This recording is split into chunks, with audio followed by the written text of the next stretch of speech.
flag, of the United States of America, to the republic for which it stands, one nation, under God, with liberty and justice for all.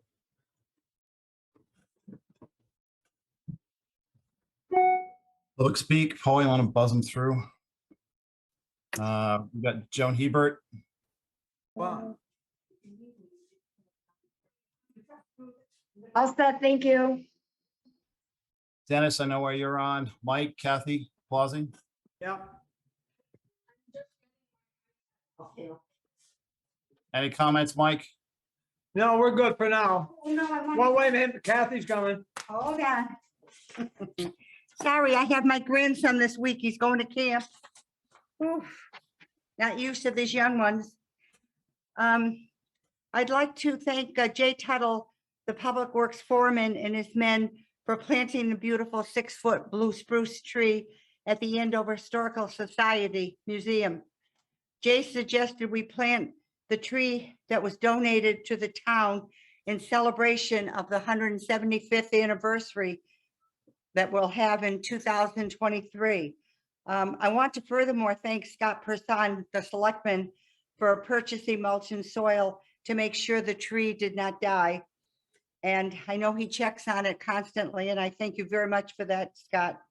And I want to thank my husband, Mike, and Kathy DeRosia for taking turns in watering the tree, just to make sure it doesn't die. Thank you. Nick Levine. That's he's with Connecticut Voice Channel. Oh, okay. Amber Armitage. I'm all set, thank you. Ann Cremay. I'm all set, thank you. Diane Charcat. I'm all set, thanks. And I've got 707-5579. That's me, Marina. I'm all set. Adrian's running. I'm sorry? All right, can you mute the appropriate parties? Paul? I am not the host, so Eric, can you take care of that, please? Sure. Who do you want muted? Everybody but a board member. Thank you.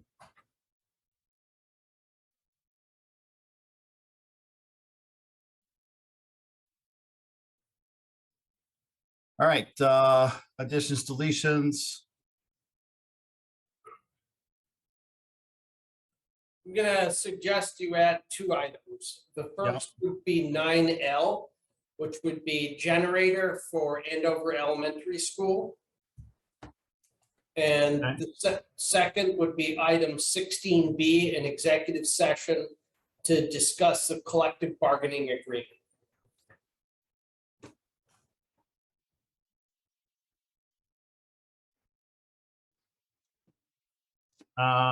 Okay. We also need 16C contract renewal. So that works. Anything else? Anybody else? Mr. Murray?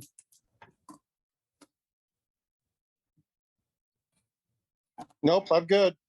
All right, so I'll make a motion that we add 9L, school generator, 16B, discussion of union bargaining, and 16C contract renewal. A second. All in favor? I Jeff, I can't hear or see you. Aye. Thank you. 3-0.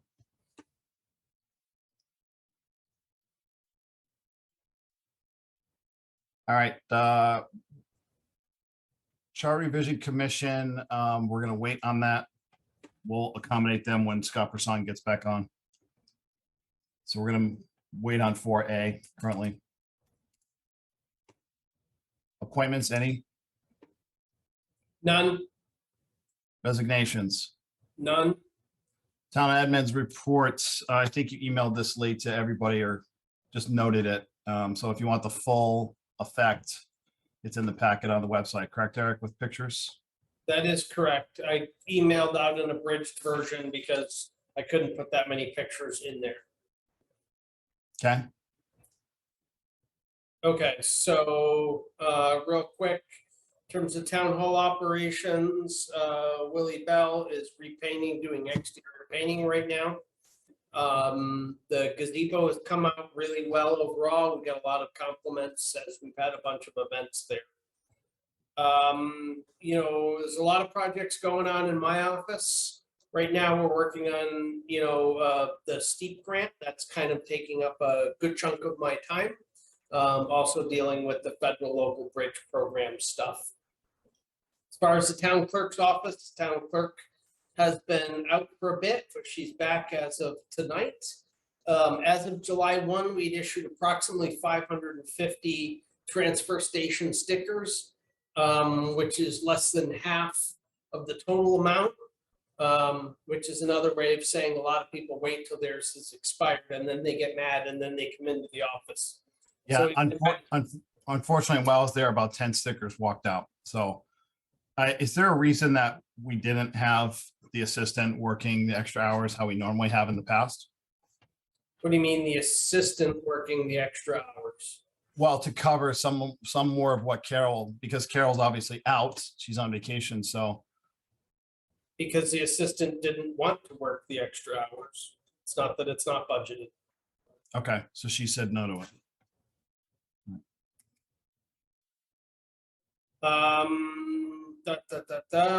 We discussed that.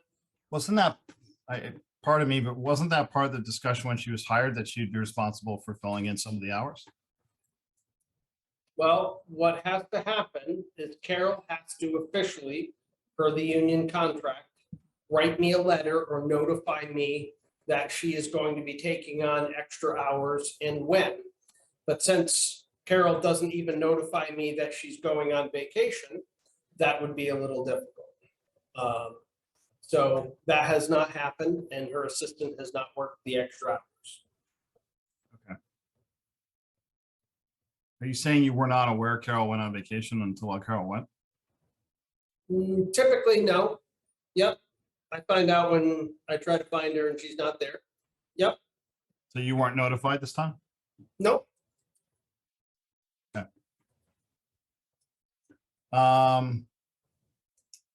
Okay. So the next big thing that's really important is the town engineer. We did receive 14 solicitations for the town engineering spot. A committee, including myself, Jed Larson, and Ed Serisley, narrowed it down to 4. We interviewed 4, and Adrian was also there, part of the interview process. So the 4 firms we interviewed were Nathan Jacobson, BSC, Close Jensen and Miller, and Leonard Engineering. We've narrowed it down to 2 firms. We still got to do a little bit more background before we finally select the firm. But the great thing is that we have really good options, which is encouraging. And any of the top 4 would have been good. So, Correct. or the 4 we picked, I should say. Correct. Okay, next. Somebody else can interject. Nope, go ahead. Next subject, debris management. So the last couple of times when we had storms and we had lots of debris, we really haven't been able to put in the FEMA claims for it because it requires an enormous amount of paperwork and an enormous amount of work up front. Realistically, we probably have to hire somebody to deal with it during the storm if we're going to do it. And we have to spend quite a bit of time getting a plan in place ahead of time. And the question is this really worth it? My own gut feeling tells me no, but if we got hit by a super bad storm, we would be regretting that decision. And the reason why I bring it to your attention is that, there's one of a couple things has to happen. Either we have to, get somebody on board up front and then work out a management process and the documentation to do this, or we just accept the fact that we're not going to be able to claim it if we do get nailed with the storm. And I feel that's really a discussion that's I want to bring to your attention now. I mean, I'm not expecting a decision tonight, but I just want to say that that's something that at some point we're going to have to discuss as the board and decide whether we want to commit the resources to do it or not. Because reading through all the stuff it takes to get reimbursed by FEMA, that's why I haven't even tried the last 2 times we had a storm that we had a FEMA declaration, because currently we don't really have the capability to even document what we would need to get reimbursed for. So I think that's something that's going to be a future, future topic. Is that something you can send out to us on a separate, just so we can see what we're actually looking at? I could send you all the documentation if you want to read through it. That's not a problem.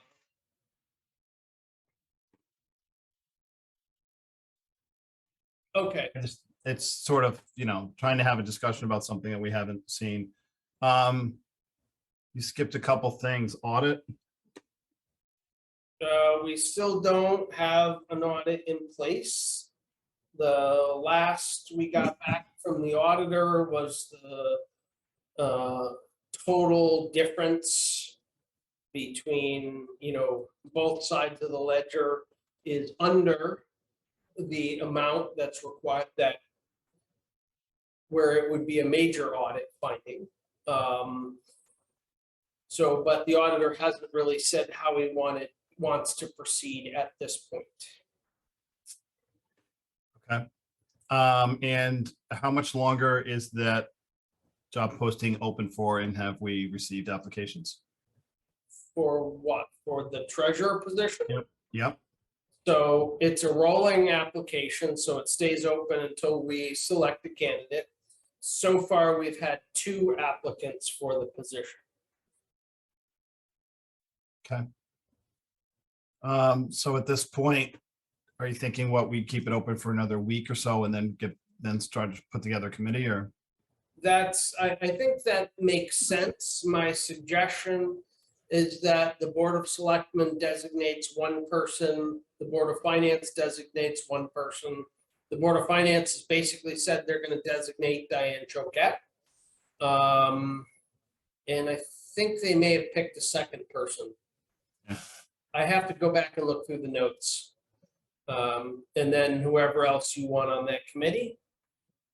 And we go for it. Any take on that, Paula? Mr. Murray? As far as who's going to be on that committee, Size, makeup, and yeah, I think you would make the most sense at okay. this point. I have no problem doing it, unless somebody else wants it. Jeff? No, I'm pretty book solid right now, so if you want to do it, that's fine. If not, I'll do it. Okay, but no, I don't have a problem doing it. I'll make the time. So the other issue is, who do we want on the committee? I mean, I think in the past, we've tried to do this with a lot of people, and I don't know that it's worked all that well. Eric, can we still get someone from another town to hop on? Yeah, we would definitely do that.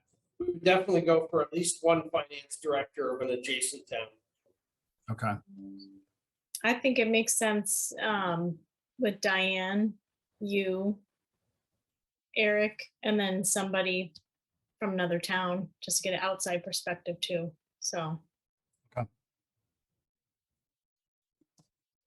right, we'll leave it open to see if Jeff would also like to be on it, or if Scott wants a spot, but tentatively, I will take the spot. Okay.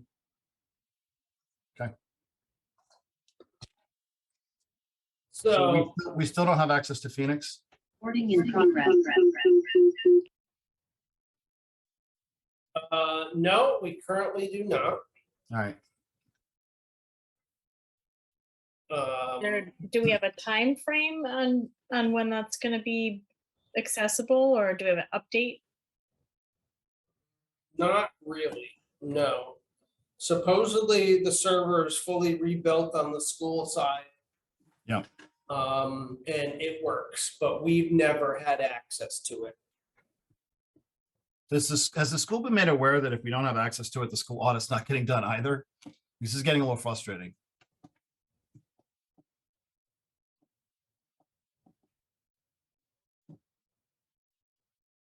If you're asking me, yes, Val's been made aware of that conversation. So we have something else is it Tyler? Is that their guy? Correct, And we're still waiting to hear back. correct. Are we going to, what's our situation with Edmunds as far as servers and where the data is held right now? The data is on the school's server, not on our server. All right, so are we gonna migrate that off of there? Because I'm kind of done going through this with trying to access if their people aren't responding because they don't work for us, they work for the school, so. What do we need to do to migrate that over? Are we gonna have two different modules anyways, because we have two bank accounts now? Well, if you decided to migrate it, you would have to probably sign a standalone contract with Edmunds and be willing to pay the entire cost of Edmunds. Why can't we have the school on the town server?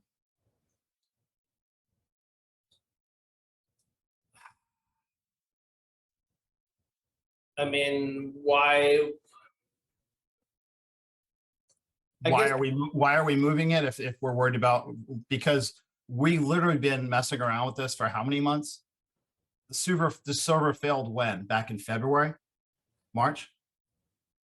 April, but you're right, it has been an ongoing issue, no question.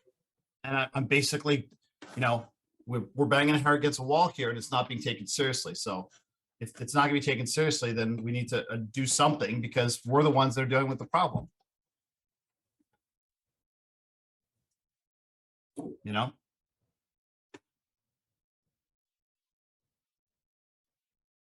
So you as a board want to transfer Edmunds from the school's domain to the town's domain. That's what you're asking me as a board. Is that correct? Paula, Jeff, what's your thoughts?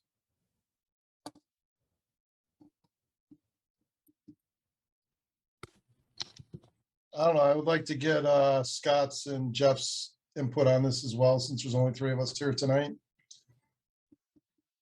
Jeff would probably be able to contribute quite a bit to this discussion. Yeah, I can tell you, yeah, that's fine. We'll hold that thought. Between now and August meeting, since Jeff isn't gonna be on tonight, I don't think, why don't we get our options on that? Talk to our tech guy and find out what it would cost to migrate it.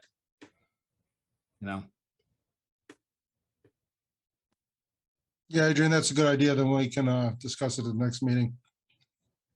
This is getting ridiculous, Come on here, we complain about it, we're waiting. Next month, we finally get something. Now it's rebuilt, but we still can't access it. So, I mean, this is a joke.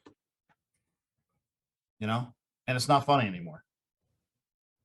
So if the school's not going to take it seriously and they're not going to step up and understand it's also their responsibility to help us get the audit completed,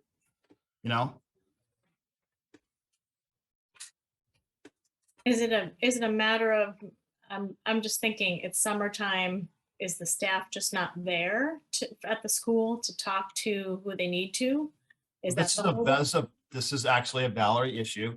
I asked Valerie about it the last time I had an opportunity and she said it was a town problem, not a school problem. But it's their tech support. So their tech support is dragging their feet because they're not hearing from the school that this is a priority, apparently,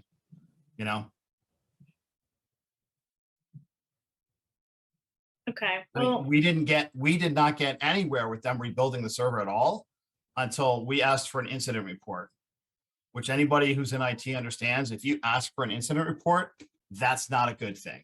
So when we asked for an incident report, we finally got not our tech guy, but his boss finally stepped in and made a phone call to us. Why do you want an incident report? Correct, Eric? That is correct. all right, well, let's talk about it at the next meeting with Jeff, when Jeff's here, like we talked about, and see what we can find out in between now and then. Right. I know it's frustrating. I know you, but I don't think we're gonna get I answers. don't have a problem waiting until Jeff and Scott are part of the conversation. Yeah, Yeah, and Adrian, I share your frustration. It's just, and I think it should probably belong on the town server since the town is operating pretty much 365. And the schools, they do have a summer break and maybe they're not staffed as much. So it would probably make sense to put the information on our server. Yeah, and I think my I'll other agree with that. frustration is the fact that the server had to be rebuilt instead of having a hard backup. They had to go back and do a RAID rebuild. What that should have happened immediately, and instead of happening immediately, it didn't get addressed until just a couple weeks ago. So I don't disagree that was not addressed as a priority on the school side. all right, well, let's talk about it next month and Yep. see we can find out. Building department. Are we taking payments now and everything through there? Everything's up and running now? What do you mean What by about- taking payments through there? We were going to be working on being able to take payments through Permit Link. Are we still working on that? All payments can go through Permit Link. So it's up and running now. You can pay electronically now if you so desire. Okay, great. All right, I interrupted you at Deborah's management to go backwards. What do you want to do with the Deborah's management? You want to just get the information out to us and then we'll talk about if that's something we try to put out there. Is this something that, I guess the question is, what is the skill set for the paperwork that we're talking about? So it's just an enormous amount of time. I mean, like, if you really look through what FEMA's asking, if you have to get rid of a branch, you have to do everything from log the GPS coordinates of the branch to take a picture of that, and you have to have a pre-authorized spot to put all the debris. You have to segregate the debris that comes from town-owned property from that of individual property owners, which means you have to have some security on your debris pits. It's just, I question whether it's ever worth the time and effort for us to be able to do it.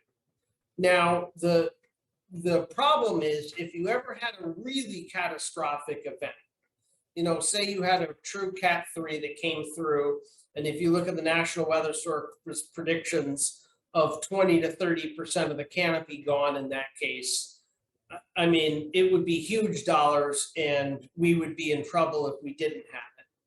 So I guess it's a question. Can we approach it as a major storm type thing where we put a plan in place to address the things that you just mentioned, and then we pull that plan out when we get like you said, a major, the issues. Right. What I'm saying is we probably would need professional help to develop a plan. Okay. And we would have to have a pre-arrangement with either a company or an individual that was designated to, administer the program during an emergency. Okay. And it can't be in an emergency that you decide to do it. You have to do, all that has to be ahead of time. And it's All right. really just a question of, do you want to deploy the resources to do it? Or do you want to roll the dice? And that's why eventually I want to come back to the board. I'm just letting you know that there's going to be further discussion on this, because this is a pretty complex issue, whether we go after it or we don't. Okay. All right, moving on. You got the drainage work on Shoddy and Birch. Shimming's finished and you're going into chip sealing, right? Yep. So Gorman will be doing the chip sealing hopefully at the end of the month. Okay. We did get Eversource to agree to partner with us again and split the costs of tree trimming. We're probably going after Gilead Road because that's our worst single road left, and that's such a long road that we should probably chew up the majority of our town tree work budget. We'll save some back for emergency stuff, but the rest, we're probably gonna spend the whole thing addressing Gilead. And that's a partner situation with Eversource and, Correct. Right. Okay. Correct. Yep. I already told you that the other really big change was that the federal local bridge program, we're now gonna be able to fully fund both the Bunker Hill Bridge as well as the Long Hill Bridge. So that's gonna be a big, really large cost savings to the town. We will still need to have the ability to, because at this point, the funding will still come through the town, which means we will have to pay for the construction and get reimbursed. And we'll need the ability to fund roughly $500,000 worth of work, worst case scenario, between the time we're getting reimbursed and the time we have to outlay the cash to the contractors. So we can do that out of the unexpended fund balance.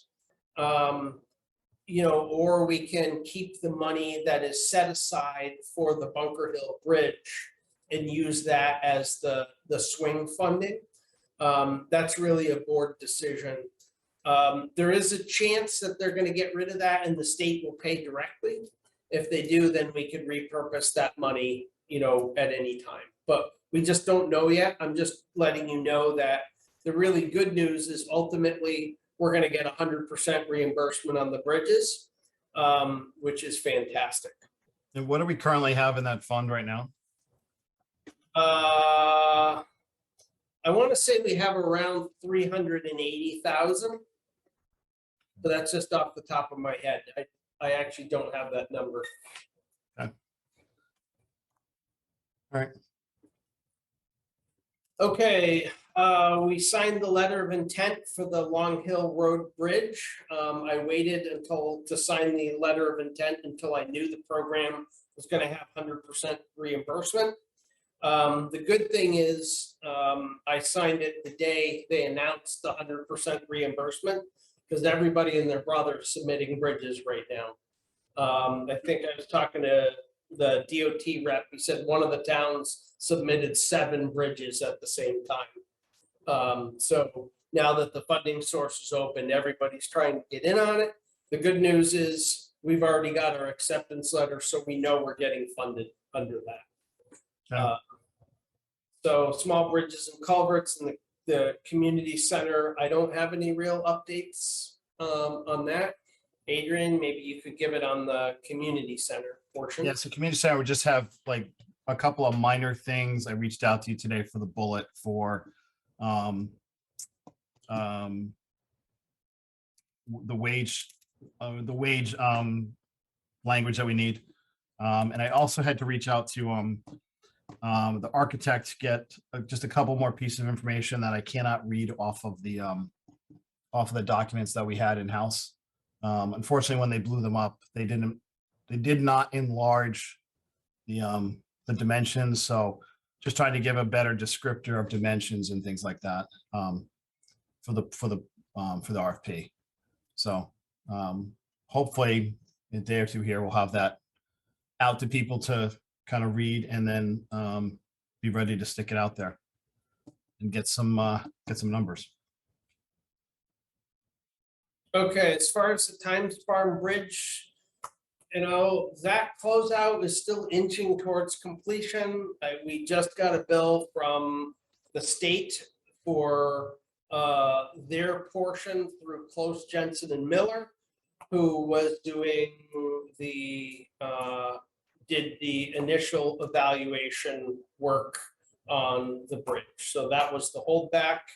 I got to review the paperwork before I pay that, but that probably is our final payment and represents full closeout of that project, which would And be and just so residents understand, this is a bridge that actually has been functional for what, 3 years now? 4?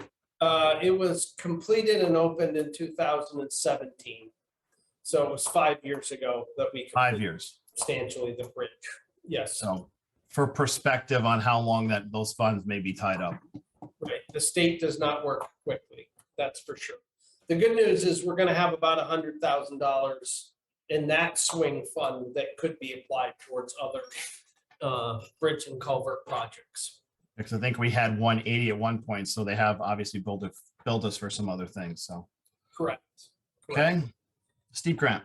So steep grant, still working on cost data. The next thing in terms of regulatory approval, the 824 referral to the Planning and Zoning Commission, I already broached at their last meeting. It will be finalized on July 18th. I would hope that they will approve it. But I'm not absolutely sure because it's their commission to do as they so choose. We did get the results back from asbestos and lead sampling. There is the presence of some asbestos and some lead. So we're going to need estimates from remediation contractors. I have some estimates currently for demolition contractors. So we have a reasonable ballpark for that. Do any of those people have in-house that we can reach back out to them? None of them. I did see some of the abatement contractors also offer demolition. So I'm Okay. gonna reach out to them and see whether they'll quote it both ways. Just Okay. abatement and abatement plus demolition. Okay, So the survey is basically complete. There's one back corner the surveyor still has some questions about. He's coming back to resurvey that back corner this week. But we basically have a completed boundary survey at this point. I did apply for a variance to the Zoning Board of Appeals. That had to be filed as of last Friday. I got out the application and the notice to the abutters.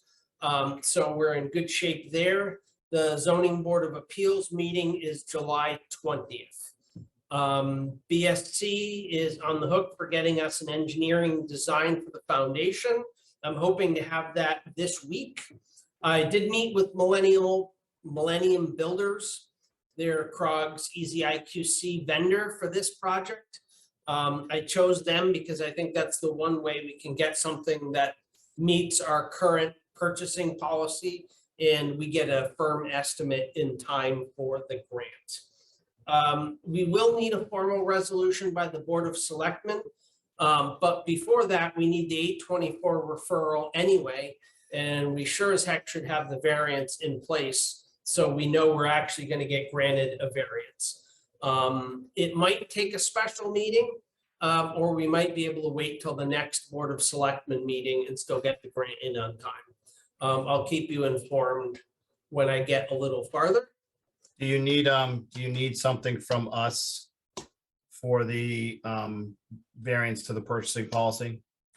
Yeah, I think we should discuss that.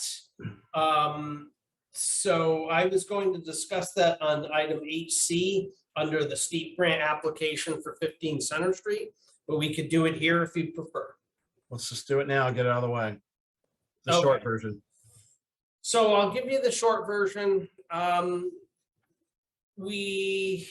did cut one corner, in this, and that is I issued the authorization to survey it to BSC Engineering. And the reason I did that was I needed a ZBA application submitted on 7/7, and you only approved me to even start this grant process on, roughly 20 days before that. So Well, the only way I was getting that was to go with the contractor where I knew I could get it in time. Well, and So- just for clarification for the rest of the board, BSC's been doing our town engineering work for a little bit while we've been interviewing and going through the process of putting out an RFP for town engineering, so. Right. So the bottom line is anything that is over $5,000 is supposed to be competitively bid, and I did not. The Board of Finance had some issues with that. And I resolved the issues by paying for that portion of the fee that was greater than $5,000. So basically, I wrote a check to the town for $2,600 to do this so I could keep the project going. Have you since received that money back? No, So the issue here is that the Board of Finance wanted you to come back to the Board of Selectmen and CIP as the governing body to ask for an exemption here and then pass that along to them. So correct. so to make this easier, I'll make a motion that we ask for variance to the purchasing policy for the contracting of engineering services for the Center Street project steep grant. I'll second. Discussion, Jeff? Nope, I'm good. Okay, all in favor? Aye. Aye. Eric, get your check back, please. Yeah, Board of Finance still has to approve though. So one more meeting to go. Not a problem. Thank you. Okay, so that's basically where we are. The only other thing I would say with the steep grant is because we know the school wants to apply for a steep grant too. You know, what I would just like the board to authorize is that I don't know what the exact amount of this steep grant is. I mean, because I don't have all the cost numbers. I will, you know, certainly by the time it needs to submit it. And I would just ask that we allow the Board of Education to submit the second application for whatever funds remain between that and the cap of $500,000. Well, I think we already let the school know at the last meeting that we wanted verification that they were gonna have outside access to that park. So we're still waiting on clarification of that. She said she would get that. So I believe we need to see that's done before we're gonna move forward with that. That's my own personal take. Right, so I can send you what Val sent me to that effect. I originally thought she sent it to the whole Board of Selectmen. I did not realize she just sent it to myself and Jeff McGuire. So part of that fault is mine. I should have forwarded that to the whole board several weeks ago when I got it. So I would be happy to forward that to the board. But again, you don't actually, I mean, as long as you're okay in principle with them doing the second application, then, you know. I can't speak for anyone else. In principle, I certainly am, but my caveat, and I think it's fair, is that if the town is gonna be putting this type of money into something, that it should be accessible to the town. You know, and that, so it doesn't make any sense to have an ADA accessible playground if the only way you can access it is from the school. So I definitely want to see that stuff. Otherwise, I wouldn't be supportive of it. You know? I mean, if that's the case, we can take that playground and put it, you know, in a different location that everyone can use it, you know, and not just outside of school hours or, you know. So.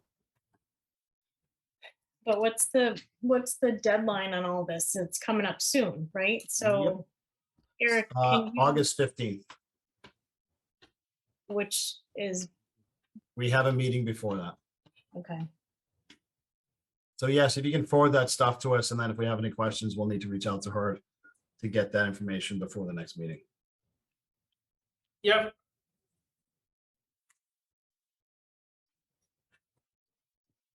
Okay. So, you know, the connectivity grant project has been stalled a little bit. We had to change the contractor that was doing the timber rail fence. And we had to do that to meet our minority contractor set aside.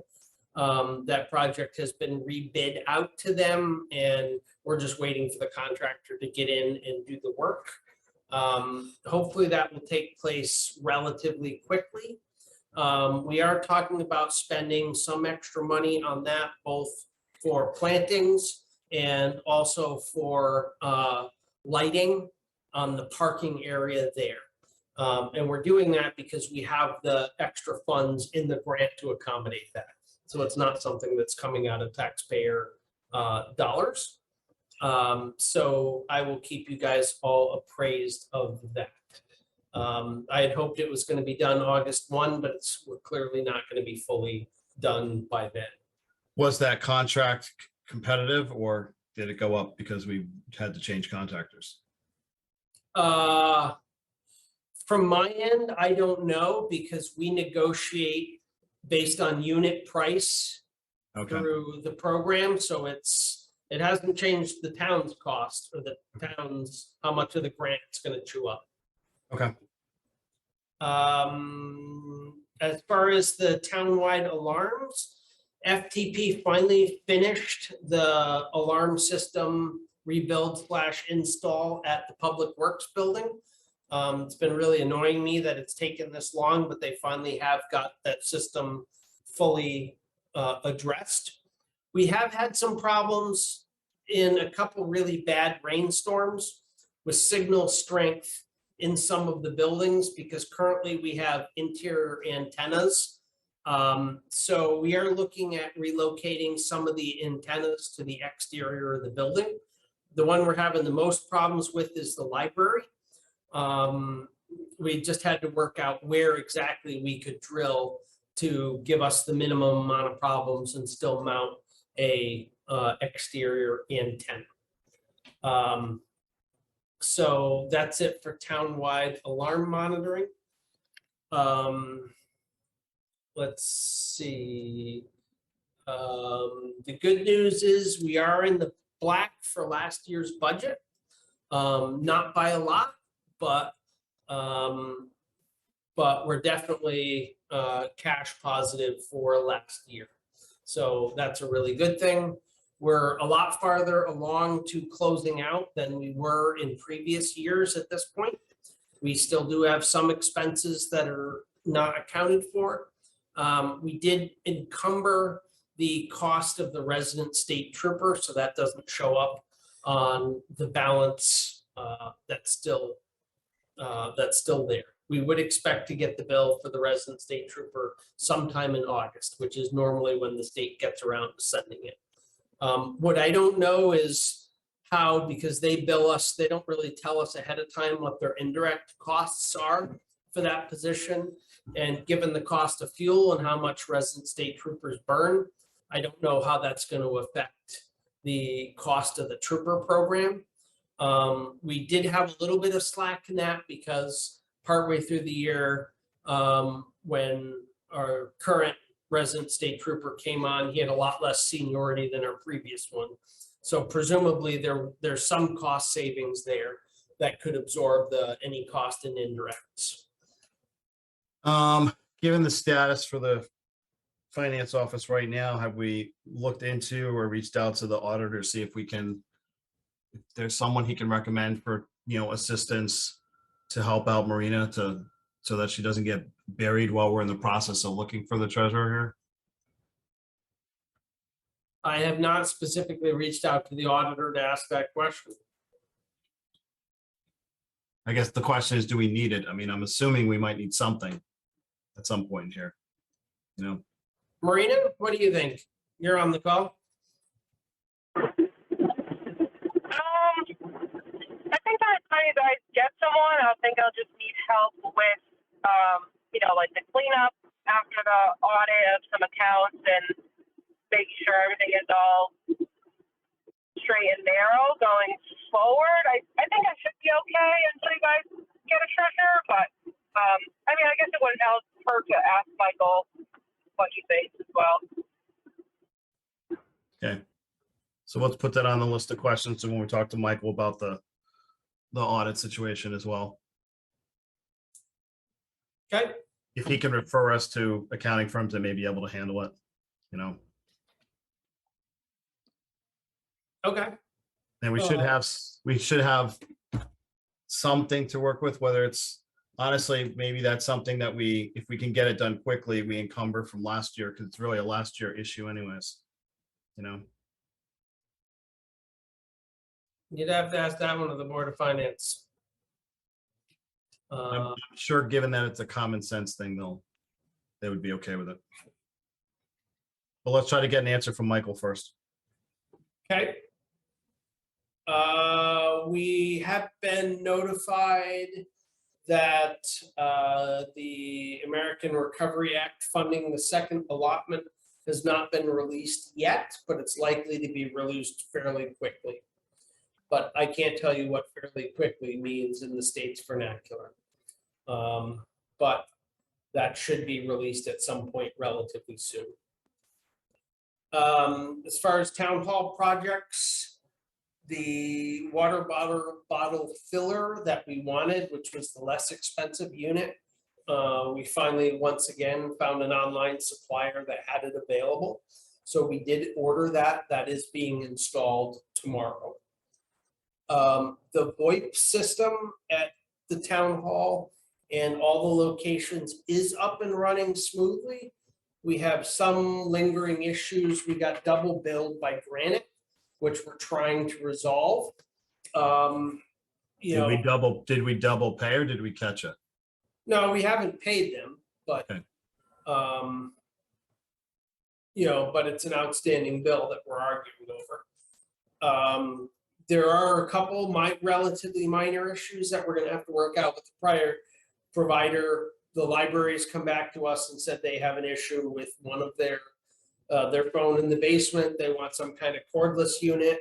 So we'll have to make some minor changes, but overall the system is up and running. It works a lot better than what we had before. So overall it's good, and it's costing us roughly half per month what the previous system was. And so we canceled the other system, we're out. Yep. What was the problem with the AC? I remember it being down, but what did we end up deciding it was? You know, honestly, I think it just got frozen up. The indoor coil was completely frozen. We do still have to get a better pan under the indoor, because it has overflowed several times and screwed up the drywall in the bathrooms. So I do need to get the HVAC guy back in to address that. Well, but it just freezing up, there usually is a reason for that. Either it's under, over, there's a line issue, there's a refrigerant quantity problem. It doesn't have. Right. So I was there when the HVAC tech came, you know, and that was the first thing we checked, which was the superheat and the subcooling. You know, it's well within the normal range for the instrument. It was not, at the time he tested it, it was functioning normally, and it has not been a problem since. My suspicion, and it's only my suspicion, is that what they did when they had the election is they left all the windows open in the building. Oh, geez. They opened all the windows and the AC was running. And they got enough moisture in the system that they caused a problem with it. That is my guess, but I don't know. So It that certainly unit- worked fine on hotter days afterward. All right. So I think it's not a problem that needs serious addressing. All right. So as far as the transfer station, Mr. Lumberg did complete his Eagle Scout project, and there's now sorting bins at the transfer station. And I would really like to thank him for all his work with that. And we did relocate the tires to the blue building, you know, from where it was. So that whole little shack part is set up for the cart program, and then the tires go in the blue building. We did have an issue with one very unhappy resident whose driveway was in Andover and houses in Coventry, that's insisting he has the right to use the Andover transfer station. But we're frankly just not issuing him a sticker. There was a little bit of negative publicity over that, but you know, that happens. you know, I don't know if you want any more explanation over that. No, I think that's addressed. It's gone to, the taxes have been sent to Coventry, so it won't be an issue anymore. Right. So we did on Saturday apparently turn away an awful lot of people who didn't have a sticker. Several of whom have complained about it. We did the same thing we do most years, which was give people a 1-week amnesty. So the first Saturday and the first Wednesday, we just warn people that their sticker's out of date and they will not be allowed back in until they have a correct one. And then we turn them away. So there was. Can we talk to Carol Lee about maybe doing a late night this week or doing something on Saturday for Saturday hours?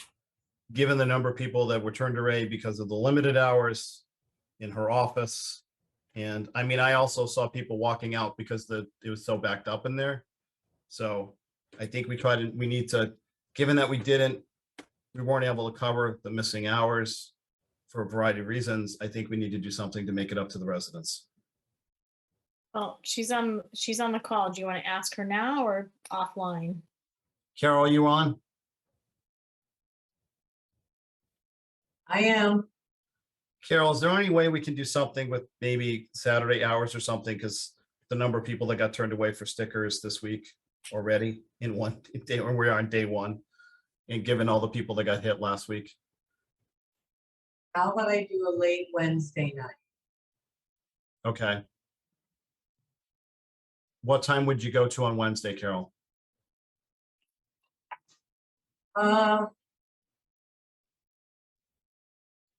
Probably 6 or 7. Okay. Paula, can you do something? Maybe put that on the blast. Let's put it out there so everybody gets it. And then we'll Facebook it and just try to make everybody aware we're doing a late night to try to make up for it. We apologize for the inconvenience, something like that. Mhm. Carol, can you just think about the time and then confirm that tomorrow? And then I can get that out there. Yes, I will Thank do you. that. Paul. Thank you for the accommodation, Carol. Thank you. Proud of you. I mean, in their defense, we give stickers out 2 months before July 1. This isn't, listen, Mondays. no one's pointing a finger at anyone and saying it's anyone's fault. We're just trying to accommodate what we know is a problem. We're in a customer service business. Let's be customer service oriented. So nobody has to be at fault. We just try to fix what the problem is. So. That's it for me, unless you have other particular questions. I have a random question about that and dog licensing. Yeah. So do we have a reason why we're having the stickers and the dog licensing expire the end of June? Dog Mine- licenses are mandated by the state, Paula. Sorry for interrupting, but they expire June 30th, and that's by the state of Connecticut Department of Agriculture. Right. No, thank you. I kind of like the idea that they both expire at the same time, because if you go in the office, then you can do both at the same time.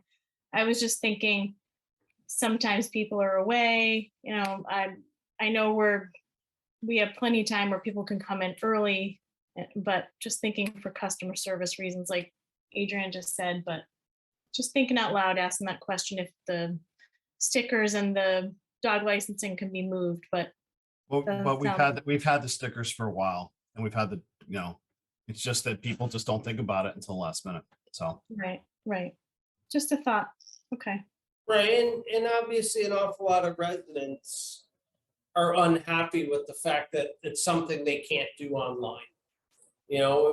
But that's always been a Board of Selectmen decision that, No.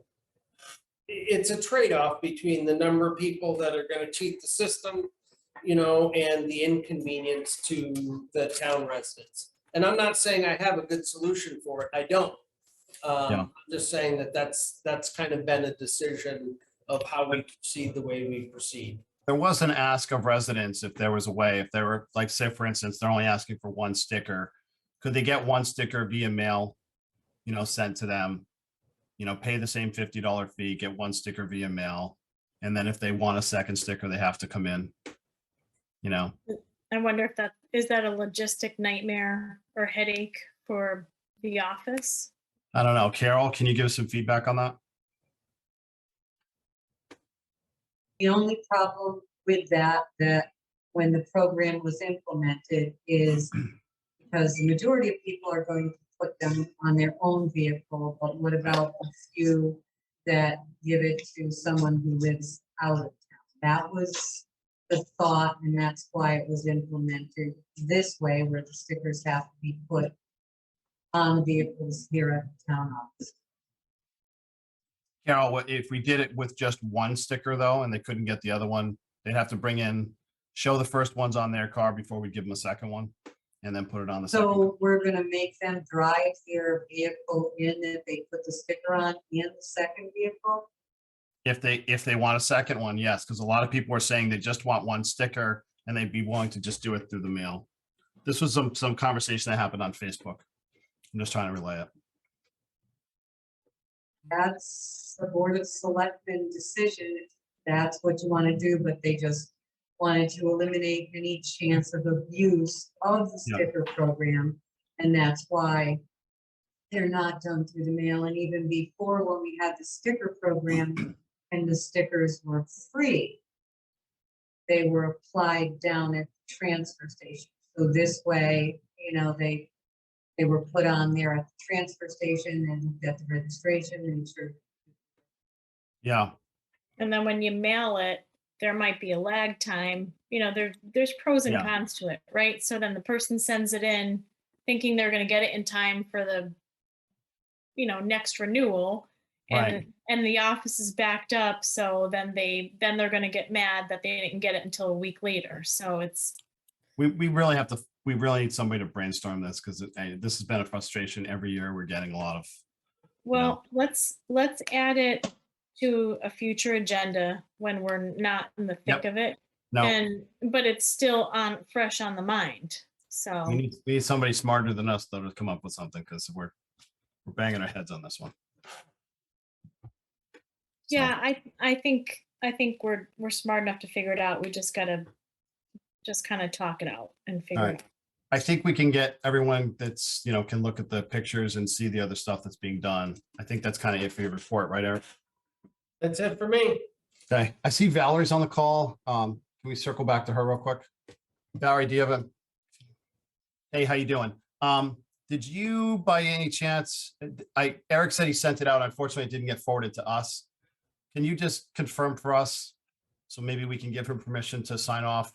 How did you make out with getting the ADA access from the outside and the engineering for that, What do you mean? for the steep grant? You guys haven't approved applying for the steep grant yet. So I don't At understand. the last meeting, we said the requirement from us would be the ADA access from the outside. No. Actually, If we do the grants, then I will have somebody come in and draw up that plan for what it would look like. but we're not going to approve it until we actually see that it's done. I mean, that's sort of putting the cart before the horse, the horse before the cart there. At this meeting, it was my assumption at this meeting, and I spoke with, I don't see Jeff on here, McGuire. It was my assumption that at this point, you guys would simply be letting me know that, yes, I can complete that grant for submission for August. Because that's how It it was was left. contingent on making sure that you had the ADA access from the exterior. We'll make sure that goes in there if we can do the grant.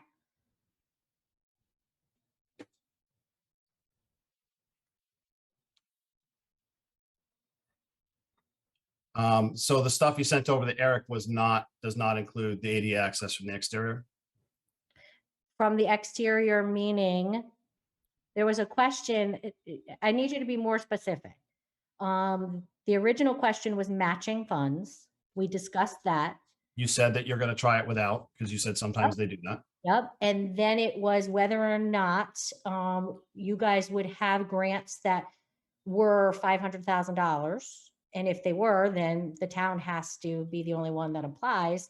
if Eric's grant was less than $500,000, I was asking for the difference Right. because And we I- said that we were okay with giving you the difference, but it was contingent upon, we wanted to see that you had the ADA access from the outside, because otherwise if it's only available from the school side, then when school is not in session, that playground is not ADA accessible for anyone.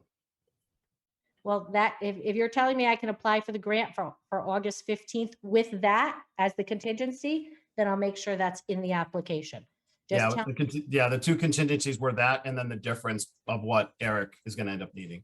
can you 'cause right tell me, now- how much- can you tell me how much the grant can be? I'm sorry, I missed the beginning of the meeting, but can you tell me what the difference is so that I know when I I think write? he the is grant? still getting estimates because we have an abatement issue that we have to address as part of that, so.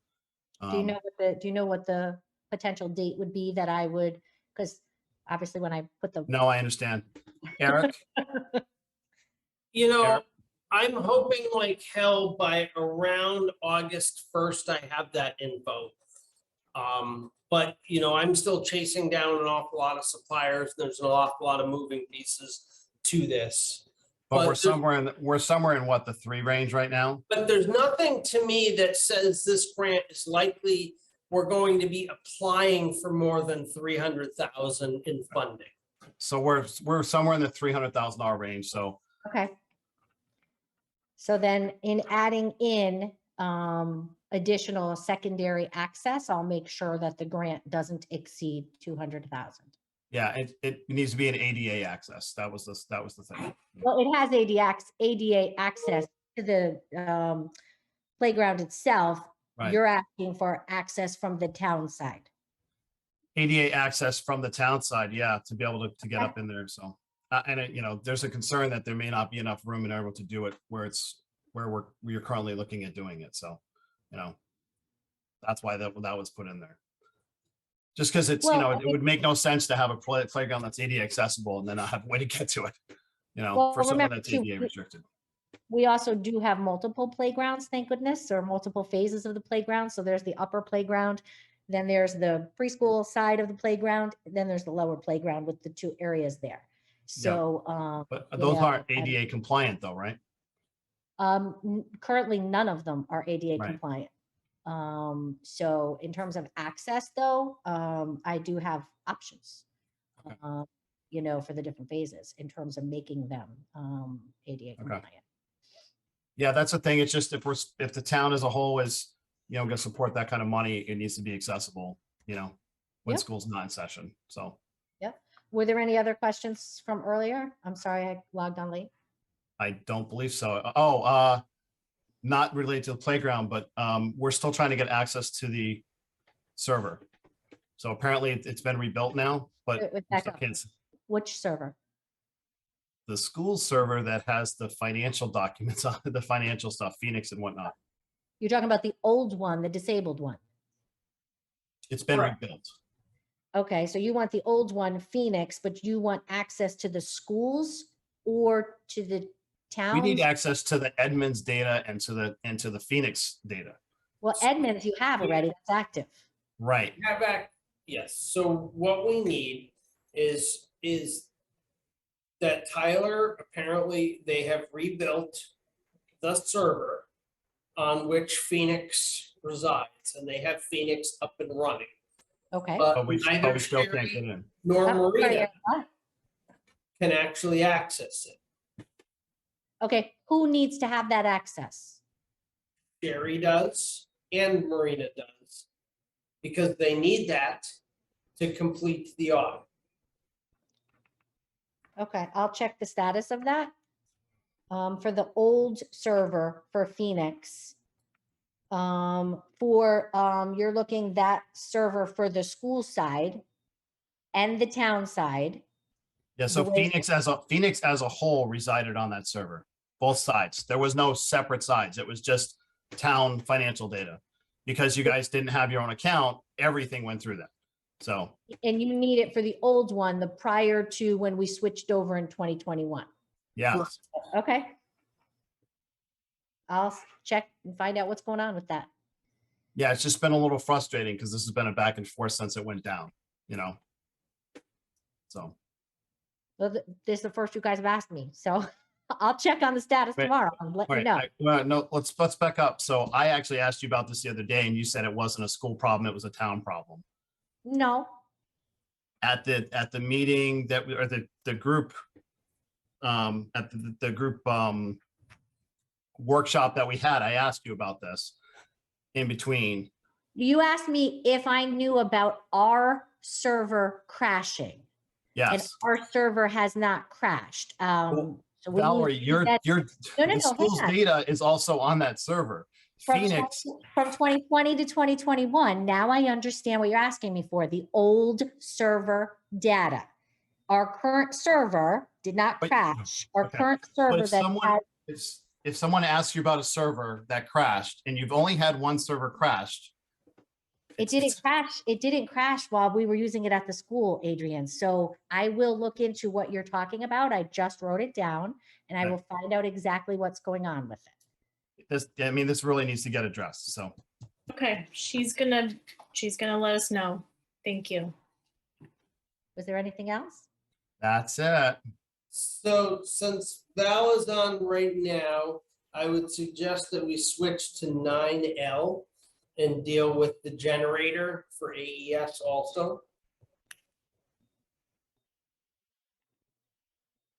Okay, I think that's a great idea. We can So, hop over to that. So everybody knows I received a request from the school district asking the town to pay for the current maintenance and ongoing maintenance for the generator in the school district.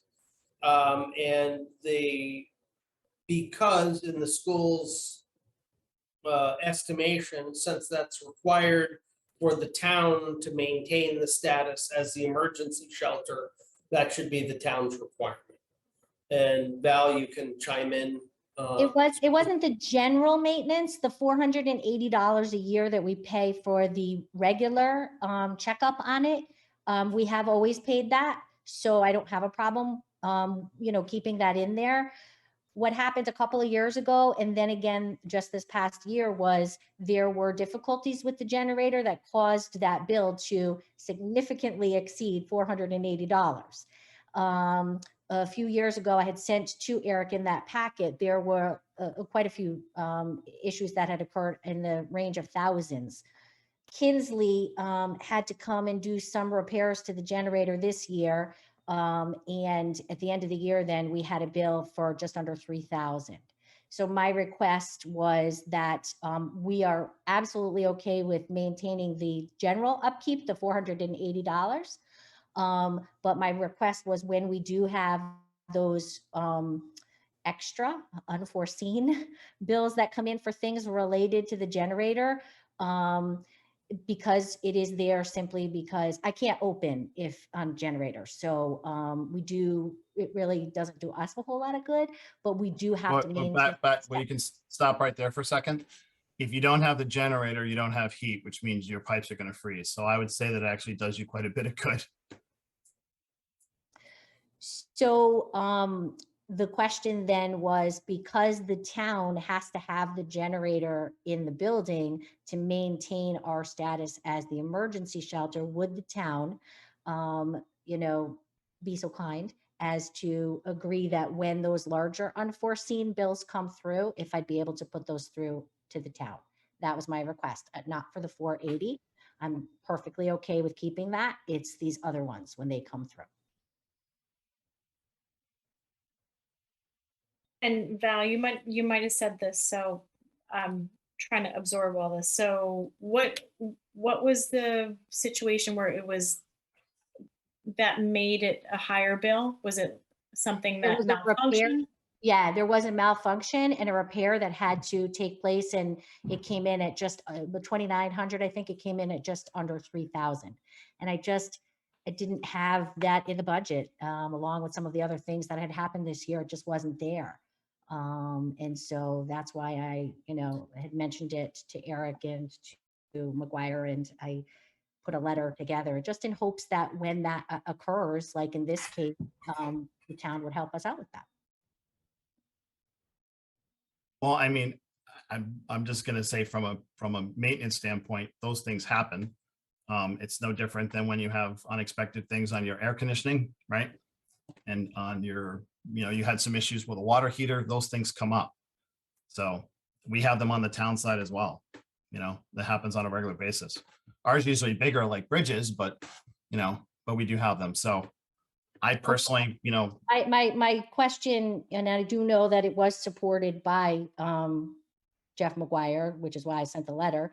But I would like to just remind you guys that when it does happen on a town side, sometimes you are able to go back to the Board of Selectmen, the Board of Finance, and ask for an additional allocation. And the school being funded once a year, we don't have that ability to keep coming back when we have these things. And so we are at a loss at the school side, because we don't get to come back and ask for the overages because we're funded once a year. So I'm just simply asking for these, unforeseen things, for these things that come up, related to the generator. I'm not asking for everything else. I'm asking for related to the generator, if it's something that the town could take care of. Okay, well, can we talk about it a little more next month when Mr. McGuire is on the call and see what his thoughts were? Because he got the letter direct, originally. Eric did? Okay. Adrian and Scott and Jeff, what are your thoughts? I just remember when I was on the Board of Finance, I think the school came back once or twice with some requests for some additional funding. So yeah. And generally it's taken out of the non-lapsing account, which you have. yeah, so I mean, Valerie, if you have any issues or it's something like this that comes up, you can easily go to the Board of Finance and just ask for those funds. I don't see any reason why they wouldn't approve something like that. That's pretty much it's pretty much out of our hands. And that's sort of the Board of point Finance decision. Right. That's sort of the point of the non-lapsing account, is that you have access to funds if you need it for these unexpected things. Then I also will ask the Board of Selectmen to add to next month's meeting the idea of the revenue that has come in from Cool from 2018 until 2022. That money, that check for maintenance and repairs and general, I think it's under, like rent, has been sent to the town from 2018 until now. And it's a few $1,000s a year, but that's been given to the town. We have not seen that money up until this point. And I haven't seen it. Cool's the nonprofit. They What? balance their own. Cool is a nonprofit. They balance their own books. But the check's been going to the town since 2018. That's where the check's been going for the rental of the school. And so I would ask that revenue source be considered at the next meeting as well. You would want to bring that up with the Board of Finance again. So Adrian, that is on the agenda. That's item 9J, cool status rent checks. And honestly, that's been occurring since long before I was the town administrator. But it does make sense to me if it occurs within the school and they deal with the added maintenance costs, et cetera, with the cool program there, that they should be getting the rent checks. But I don't know why it was set up the way it was set up. That's not the Board of Selectmen's purview. That's the Board of Finances. And again, as far as I know, so you're saying there's a check that's cut for the usage of the school? Yes. Yeah, so I would talk to the Board of Finance, put it before them. Well, then I certainly will send that to the Board of Finance, because that would be where I would love to be able to take out the current bill that is $3,000 for Kinsley. I'm just to be clear, I don't think you're going to get back funds, because I don't know that the Board of Selectmen would allow you to go back and collect, because those accounts and years are already closed out. So, you can't go back to 2018. I do have to tell you, I'm a little disappointed then, because these revenue sources have been coming in. And on the one hand, I'm being told that money went to the town. That's kind of too bad. But then I'm asking for 2018, 2019, 2020 2021. are already closed years. We certainly can't go back and rework a budget that's already been audited. So, well, there's been checks since January of this year as well. So perhaps I could talk to the Board of Finance on that as well. again, yeah, but you're not going to be able to go back to 2018. Certainly anything going forward, I don't have any objection to personally, but to go back to previous years that are already audited and closed is not going to happen, you know? Well, So I wasn't thinking that we were gonna reach back, but I do think it would be appropriate for the cool rent checks that we received in the 21-22 fiscal year and for the checks going forward to be deposited with the school, not with the town. Yeah, That again, I would be don't nice. have any issue with that, but you know, I think also too, the question becomes if that check was coming in, where was, I don't remember seeing that in any budget item as a source of revenue, you know? So that's another, I guess, a question for the finance department as we're working through the accounts. Because it certainly hasn't popped go- up. It goes into the rentals revenue line item, which should be on the revenue report. Okay, Is it clearly labeled cool rental, or maybe that's why? No, it's just like general rentals, I think it's titled as. Right, because that fund includes rentals from other things other than just the school. Yeah. there you go. Well, I think it's great that you found this and brought it to the attention, and we certainly, I don't think have an issue with it going forward, and talk to the Board of Finance about seeing if they can adjust you for January till now. Okay, I'll raise that with the Board of Finance. Thank you. Val, do you have anything else? nope. Okay. That was it. We still don't have Scott on. Has anyone else heard from Scott if he's gonna hop on or not? He's been on.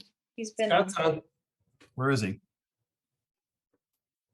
I don't know. I don't know what kind of view you got on your Zoom there. I'm here, Adrian. Oh, okay. Sorry, I wasn't seeing you, buddy. Just making sure you were okay. I'm fine, thank you. All right, so we hopped around a little bit. Admin's report is done. Do we want to hop over to Carol Lee and get her out of the way so she can head home? I concur, and that would also work because we got Dennis on the line also. All right, perfect. Carol, Okay, You're up. and I have here with me George Knox, Don Denley, and Karen Liddell. So there are 4 here. Patty is not feeling well, so she wasn't able to join. Can I Okay, make a suggestion and have Dennis do a small presentation? certainly. Okay, if that's okay with the chairman, Adrian, I'd like to, I was the one that asked to have this on the agenda for this meeting because we are, facing a time strictures. We have to get this on the ballot for November 8th if we want to go forward with it. A lot of work has been done on it by the commission and also by the Board of Selectmen and myself and Carol Lee as well. And we need to move forward on it. So we're at the stage of the process now where the commission has filed its draft report. The Board of Selectmen met on February 20, I'm sorry, not February 26th, June 26th, and made suggested some changes to that report. And now we're at the point where the commissioners and the Board of Selectmen are supposed to meet, and with the result being that the commission will then vote on what to do with the suggestions made by the Board of Selectmen at the June 26th meeting. Now we've prepared a document that's in the packet. It's a 3-page document. It's at pages 3, 4, and 5 of the packet. And that includes everything that is up to date, including the original draft report and the amendments made by the Board of Selectmen, as well as, that's where we're at right now. And, if you recall, on the 26th of June, what the Board of Selectmen did was make several amendments to some of the provisions, and based on what I'm hearing, the Charter Revision Commission probably does not have an issue with a lot of those changes. There was a change suggested by Jeff Murray, a very good change to the section on the qualifications for the town administrator. Jeff, I actually found some language in an ad I found in the paper that was very similar to what you stated, Jeff, and I put it right into the proposal. And I don't think anybody has a problem with that. I don't think anybody had a problem with us cutting out the police services out of the long list of other public officials that were going to be treated differently under the recommendation of the Charter Revision Commission, as pretty much agreed with by the Board of Selectmen. So there aren't too many changes except for one. The one major change is the fact that the Board of Selectmen suggested that the town meeting, the budget town meeting, no longer include a vote on the budget. That's a big deal. In fact, it's such a big deal that they had originally, the Charter Revision Commission originally had set up a bunch of four, in fact, possible ballot questions based on the work that had been done up to a certain point. And this one change that you of the Board of Selectmen recommended at the last meeting would necessitate another ballot question. That would be changing the town meeting to something that is just a formality. That would be a town meeting whereby the Board of Finance would report to the public on the budget, but no vote would be taken, and you go straight to referendum. From what I understand, that is an issue that the Charter Revision Commission probably is the only issue that is where there are differences of opinion between the Charter Revision Commission and the Board of Selectmen. I'm trying to save time here. That's why I'm telling you this. This is what my understanding is, and probably, unless there's another issue, and that would be the Charter Revision Commission people, because anything you've agreed on up to now, for example, the bifurcation of the budgets, that's already done. You've agreed on that now, and that you're locked into that. That's the way the process works. You're only here to discuss where you have differences. And the only difference that's major, in my view, is that, provision that would say your town meeting is simply going to be a get together without any voting. So that I'll leave you with that. And Carol, you're here with 3 members of the commission, so you have a quorum. That's for you're a 5-member group. You have a quorum easily. You have 4, and there's a quorum here of the Board of Selectmen. You have 4 selectmen, but the first vote would have to be taken by the Charter Revision Commission to either approve or disapprove the changes made by the Board of Selectmen. And then after that, if there's agreement, the Board of Selectmen could vote to approve the entire package. And then there's another agenda item on later in the agenda under new business. You could consider then if there's an agreement or if there's final action, you could consider the ballot questions. And then if that works, we'd be all done with this. And we could send, and Carol Lee in her role as town clerk could send this off to the Secretary of State's office, get it on the ballot for November 8th, and you wouldn't have to deal with it again.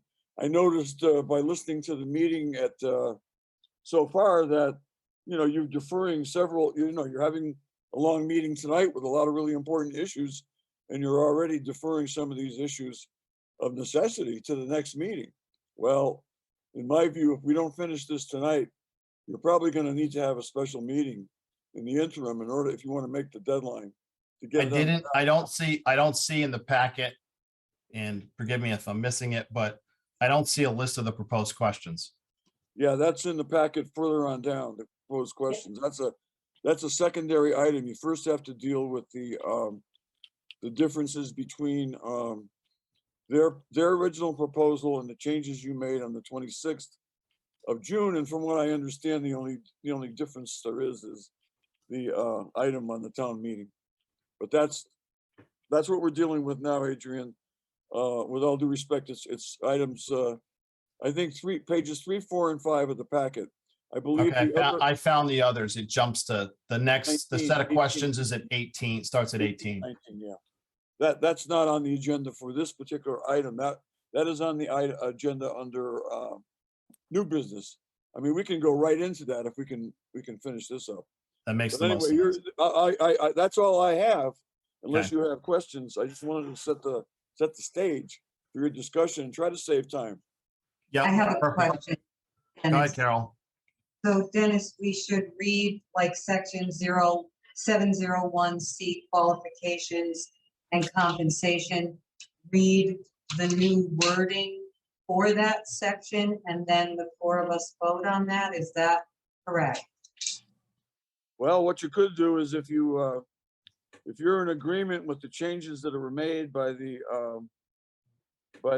Board of Selectmen on June 26th, but for the changes that were made to the town meeting, which I consider to be a big change, you could vote on all of them together and say that you are approving those changes, except for the change on the town meeting, which you would like to discuss with the Board of Selectmen now. Okay, You could do it that way, or you could go over each one individually. But that's totally up to you. It's not up to me. 3 questions at once. Okay, so I just polled all of the members. We would like to do it where we have all 3 sections. So section 701C, qualifications and compensation of the town administrator. Section 701, general. And section 702 of, sorry, let me back up. So 701, 702. right, so all in favor of approving the changes recommended by the Board of Selectmen to section 701C qualifications compensation, section 701 general, and section 702 of the charter. Say aye. Aye. So we had a unanimous vote to accept those 3 sections with the revisions proposed by the Board of Selectmen. Now, discussion with section 803 of the annual town budget meeting and referendum, and making a major change to the only forum where taxpayers and electors of the town of Andover can voice their opinion and remove items that they don't agree with. I know that we've discussed, and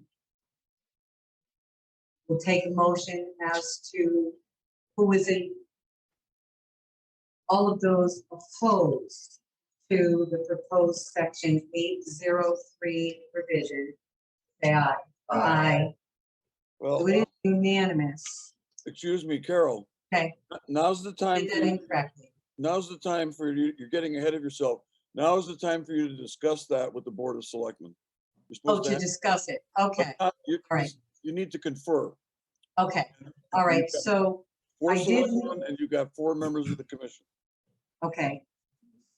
So we do. So I did lead into that, we're opposed because it is the only forum where taxpayers and electors can voice their opinion and remove items from the budget. So I'm gonna turn it over to Don. He would also like to say something. Yes, I would like to know what the motivation is for this review change, and which ones are, which two of you, or is it here this evening, are in favor of eliminating the town budget meeting where we have a chance to not only have public comments, but also make motions to reduce the budget as we pick. Where did this come from, and which of you are in favor of that? Anyone else want to chime in or? So this came up, if you had watched the last Board of Selectmen meeting, there was some back and forth discussion on some of the adjustments that we were looking at. And one of the things that of concern is that as a town, we tend to get in this round robin at these budget meetings, you know?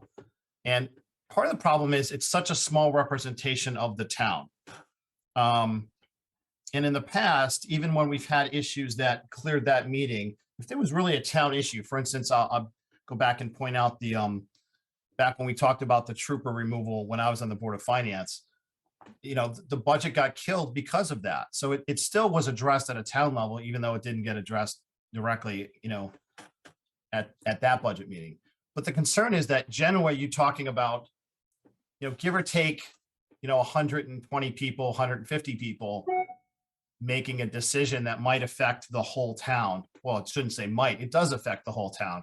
And, you know, the concern, we get a lot of feedback from the seniors that the budget meeting is too late, from the parents that it's a problem for them because of the timing. You know, some of our seniors don't want to be driving at night. It's a little bit of a problem for them. You know, the parents are putting kids to bed.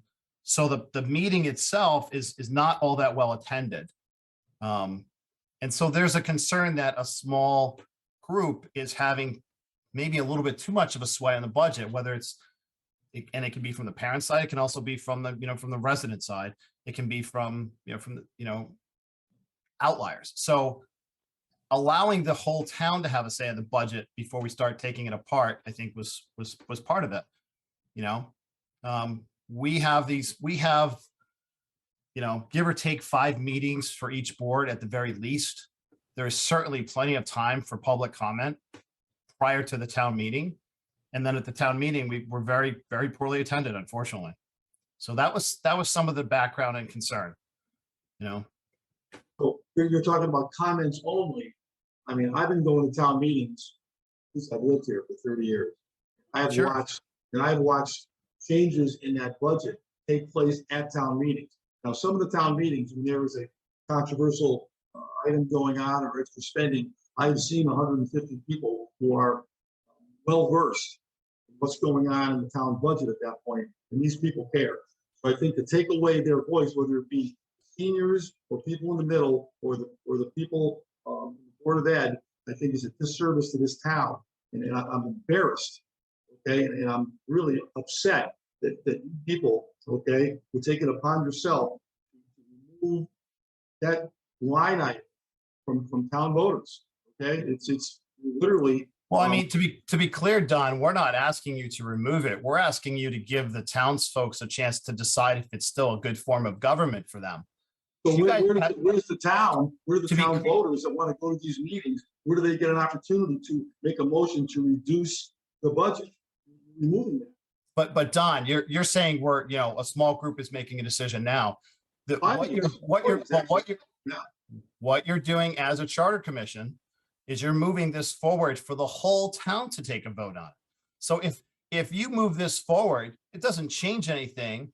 Except that it allows the town as a whole during a governor's race. So you're going to get a good turnout. You're allowing the town as a whole to decide if that town meeting is still the right form of government for them. That's all you're doing. You're allowing them to make the decision.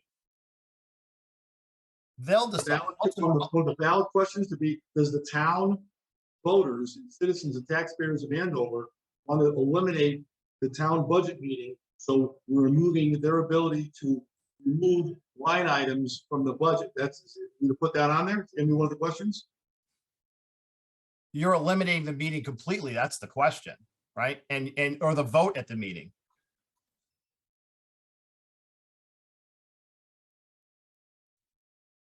I mean, if you go back and look at it, there's not a lot taken out of those budgets. The issue really is more that it becomes a contentious. Town budget meetings are a mainstay of this town, okay? And I think they were mainstay 50. If we're gonna have an honest conversation about, they were mainstay 50 years ago. That they're so poorly attended now. It's frustrating. You know, and to be honest, Don, meetings this year, I didn't see poorly attended. I saw quite a few. I saw a pretty full auditorium on a bunch of these meetings from both the people who supported increased spending and the people that did. I think you're absolutely correct there. So I vehemently disagree with that. I would wholeheartedly say that best case scenario, you had what, 170 people at a meeting, Okay, right? but is that a bad number? I think that's a pretty impressive number of people that did their homework, okay, and had enough knowledge to show up at these meetings and It's 5%. stand up stand in front of the microphone and tell the Board of Finance and the Board of Selectmen and It's people who agreed or disagreed with them. Don, it's 5%. It's open 5%. forum.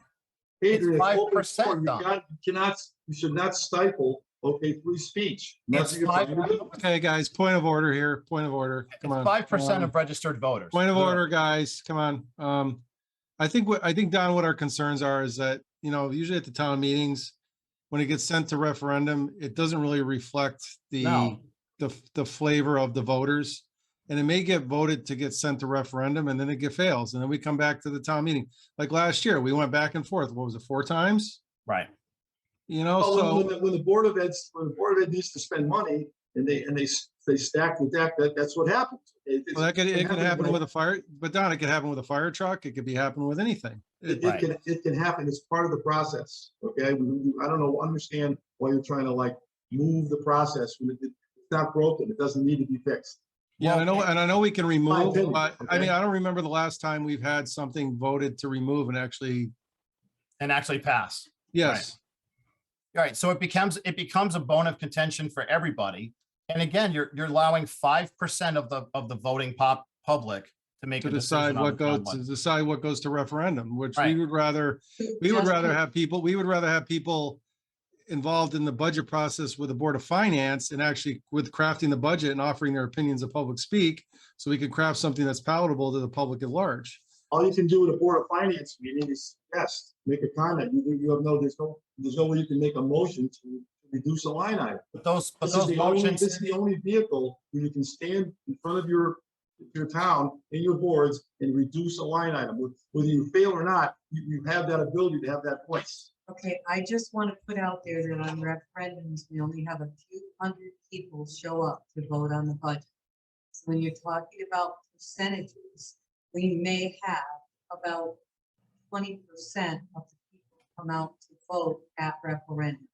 But anyway, rather than let this go on, we did vote because it's not going to be productive.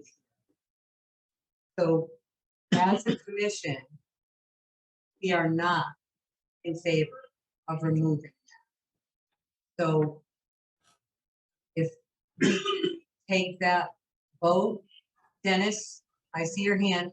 Yeah, I just wanted to say, Carol, if you have to take a vote. The commission has to vote on that item. If you're through discussing it, but just let me say this. Then the Board of Selectmen votes, and the Board of Selectmen has the final say on that item. Just wanted you to know that. Right, Okay. they can overrule and put that onto the ballot, but we just feel also that because this was so last minute, maybe if it was given to us initially when we were first given our charges for the charter review, we would have looked at things, looked at the reasons, but it was given to us at a meeting last week. So we've reviewed it, and again, we'll take the vote. I'll call the vote here, but I just want you to know, again, that where it was just thrown out there last minute rather than in the beginning with all of our charges. Carol, so you understand, this was not something this literally came out of an organic discussion at the last. No, I understand, but again. It wasn't something we thought about until that meeting. Right. And to add to Adrian's comments, we're one of the only towns that really does this town meeting anymore. I mean, a lot of towns just, put the budget together and go to referendum. Yeah. And some towns don't even We're have a definitely an referendum. It's outlier. just decided by the board of, the town council. Oh, that's a great idea. Yeah, sure. Why don't we just follow everybody else? Well, no. Do other people do to take away the voice of their individuals, the taxpayers. Look, Scott, say that. I'm disappointed here to say that. No, Scott. I didn't say that, who said that? All right.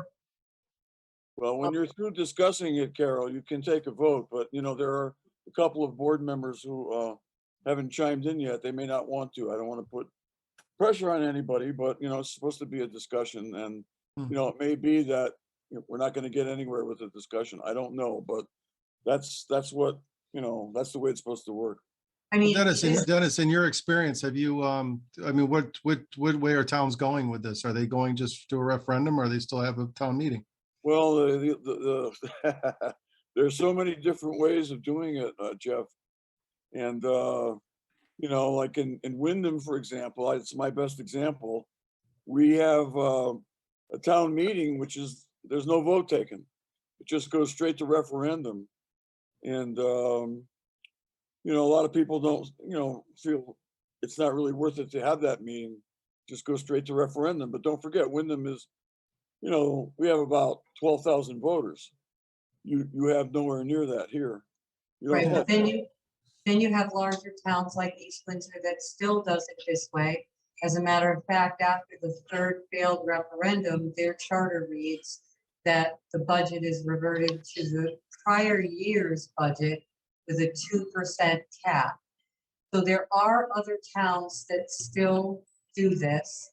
And again, if this is something that you want to look at, there's nothing that prohibits the Board of Selectmen from appointing another charter revision commission to look at this and put this on the next ballot, if you want it on the municipal election in May of 23.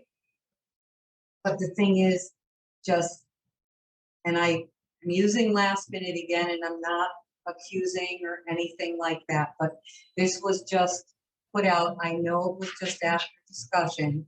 However, we're not comfortable with this. And, I would like to take the vote on this of the commission as to what our recommendation, unless you have further. I've got a question. Yep, I've got a question. So if the Board of Selectmen had put this out there when you were first looking into things and gave you time, what's the difference between a week?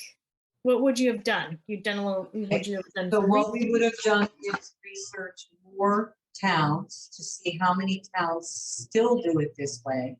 And towns that do it this way, like I told you, one that I know of is East Windsor, the way that they do it, and then revert to the prior years if it's defeated 3 times with a 2% increase. We haven't had time to really look at any other towns to see what their process is. With the bifurcation, we had an opportunity to do research. We had an opportunity to look at towns that do this. We have an opportunity to look at Hebron's bifurcation report. With this one here, we had no time really to do any in-depth research. And plus 2 last minute, to be honest with you, I don't know if other taxpayers and electors of Andover will look at it like, why was it, and I understand what you're saying, but I don't know how that's going to be viewed.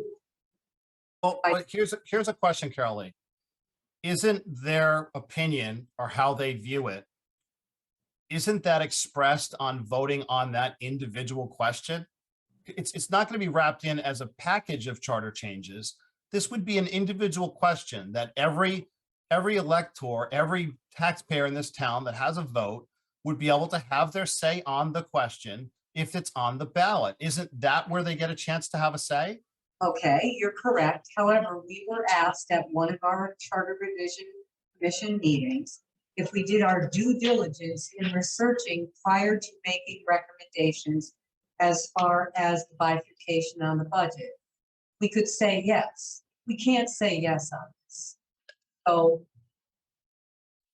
I do see that as a problem. I honestly could not tell anyone that yes, we did our due diligence and we are recommending this in good faith to the people of the town, the electors and taxpayers of the town. This sounds shady to me. And also, and I'll use that word. I'd like to know, are any of the 4 of you opposed to this? Any of the four of you out there? Stone, Murray, King. Adrian. Opposed to what, Don? To be honest, Don, it's not our Eliminate- place to say. eliminating It's the our, town- it's our, eliminating the say town to meeting. propose. So individuals can stand up, make a comment and make a Right. motion to reduce the line item on the town budget. Don, I think you guys need to take your vote and then we'll take ours. I think that's the Okay, appropriate way to handle and it. I have one other question for Dennis. Now, Dennis, where this is something that will affect taxpayers, not electors and residents, is this a question that a taxpayer would have to be allowed to vote on? No, it isn't, Carol. Okay, The charter revision statute only allows electors. To vote for charter. Registered Okay. voters, who are residents of the town, of course, to vote on the charter.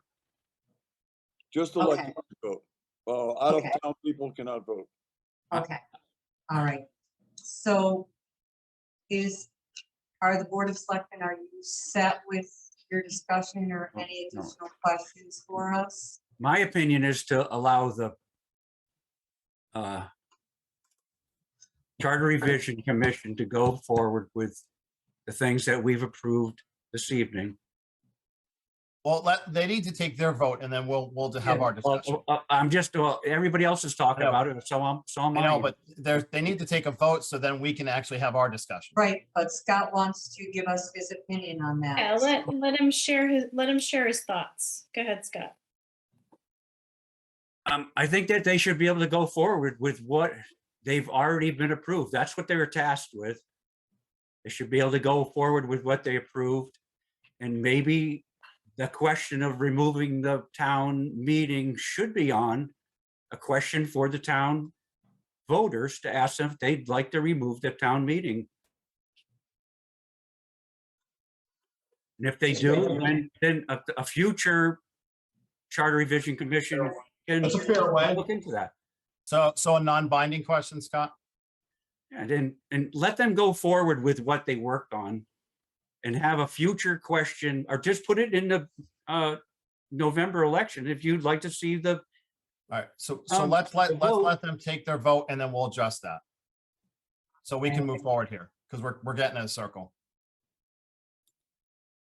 Yeah, I think it's, unless somebody else has something to say that hasn't already been said, I would recommend that the Charter Revision Commission vote on this item, the item of being the question of whether the town meeting should be changed so that no votes are taken at the town meeting. So I would recommend, Carol, that you take your vote. And then the Board of Selectmen can discuss it among themselves in public right after this, and then they can decide to vote Okay. on the entire package. All right, very good. Okay, all of those in favor of changing section 803, the annual town budget meeting and referendum as proposed by the Board of Selectmen, say aye. All opposed? Aye. Okay, so there are 4 against. Now, can I ask a question? 803, is 803G separate from that? 803, it's all of 803. So it's No. 803 A, B, C, and D. Parts of D, there's a part of D also that has already been agreed upon, and that's the bifurcation. And That's so already what been- I'm and- asking about is I'm 803. sorry, yes. The following shall be inserted into the charter as a new subsection 803G. G, and also the last part of D, Carol, that's already, anything that's in blue, if you have color, Right. that's the bifurcation. That's already in. Right, but just saying section 803, the annual town budget meeting and referendum changes. Which, Annual town budget meeting, leave it to that. That's really what you're voting on, the annual. right, town and budget that's meeting. what we did just vote on, and we Okay. voted against. Yes, I think that's clear. I just want to make sure it's clear in the record, because we are Okay. making a record for this process is, it's detailed and Right. done Great. correctly, and that's why I'm here. Okay. Thank you very So much. what we need to do is take a vote on whether we accept everything as presented to us by the by the Charter Commission, or if we want to put the changes through that we agreed to last time, or come to some middle ground. Hold on. Dennis? The only issue really that you need to vote on the issue that we just discussed, but the other issues are all agreed upon already. So they're not in play anymore. All right, so we don't have to take a vote to move them. We don't have to take a vote to move them forward. You do have to take a vote to move them forward, but it Okay, should that be, was my point. it yeah. should be a formality. I understand, but we still have to take the vote. You're right. Yes. You Okay. do. You have the final vote. You're right. Okay, Then so we'll move to the questions if you after you vote. my point was, if we clear the questions up first, if we clear up these other issues first, we can take one final vote and then go to questions. Yeah, you have to do this first before you go to the questions. Right. After you finish this, the questions will be easy. Right, okay, so It should be. Scott, you put forward an idea. Paula, Jeff, discussion? Your own thoughts on this? I wasn't on the last meeting when you all had the discussion. So I'm going off of meeting minutes and hearing tonight and watching the meeting back. I like Scott's thought. I understand your thoughts from the previous meeting, but I kind of feel like we say a lot of times, let's let the public be heard and give them a chance to vote on it. So that's my thought.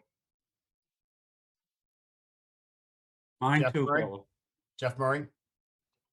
Well, I thought the last meeting we did have a good, discussion about this and it made some good points. But to Carol and Don's point, we kind of threw this into them at the 11th hour. Yep. So maybe we are rushing a little bit. Maybe we need to just back the truck up a little bit and, maybe research this a little bit more and make sure that we're making a sound decision here.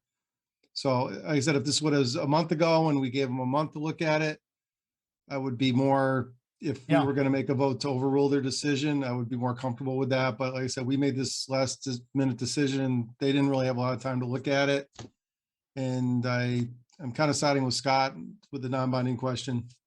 I agree. I think my only concern with the non-binding question is we have to figure out how to have it on the ballot so that it's not, I don't want it to be like we do the charter questions and then have it be like right after it.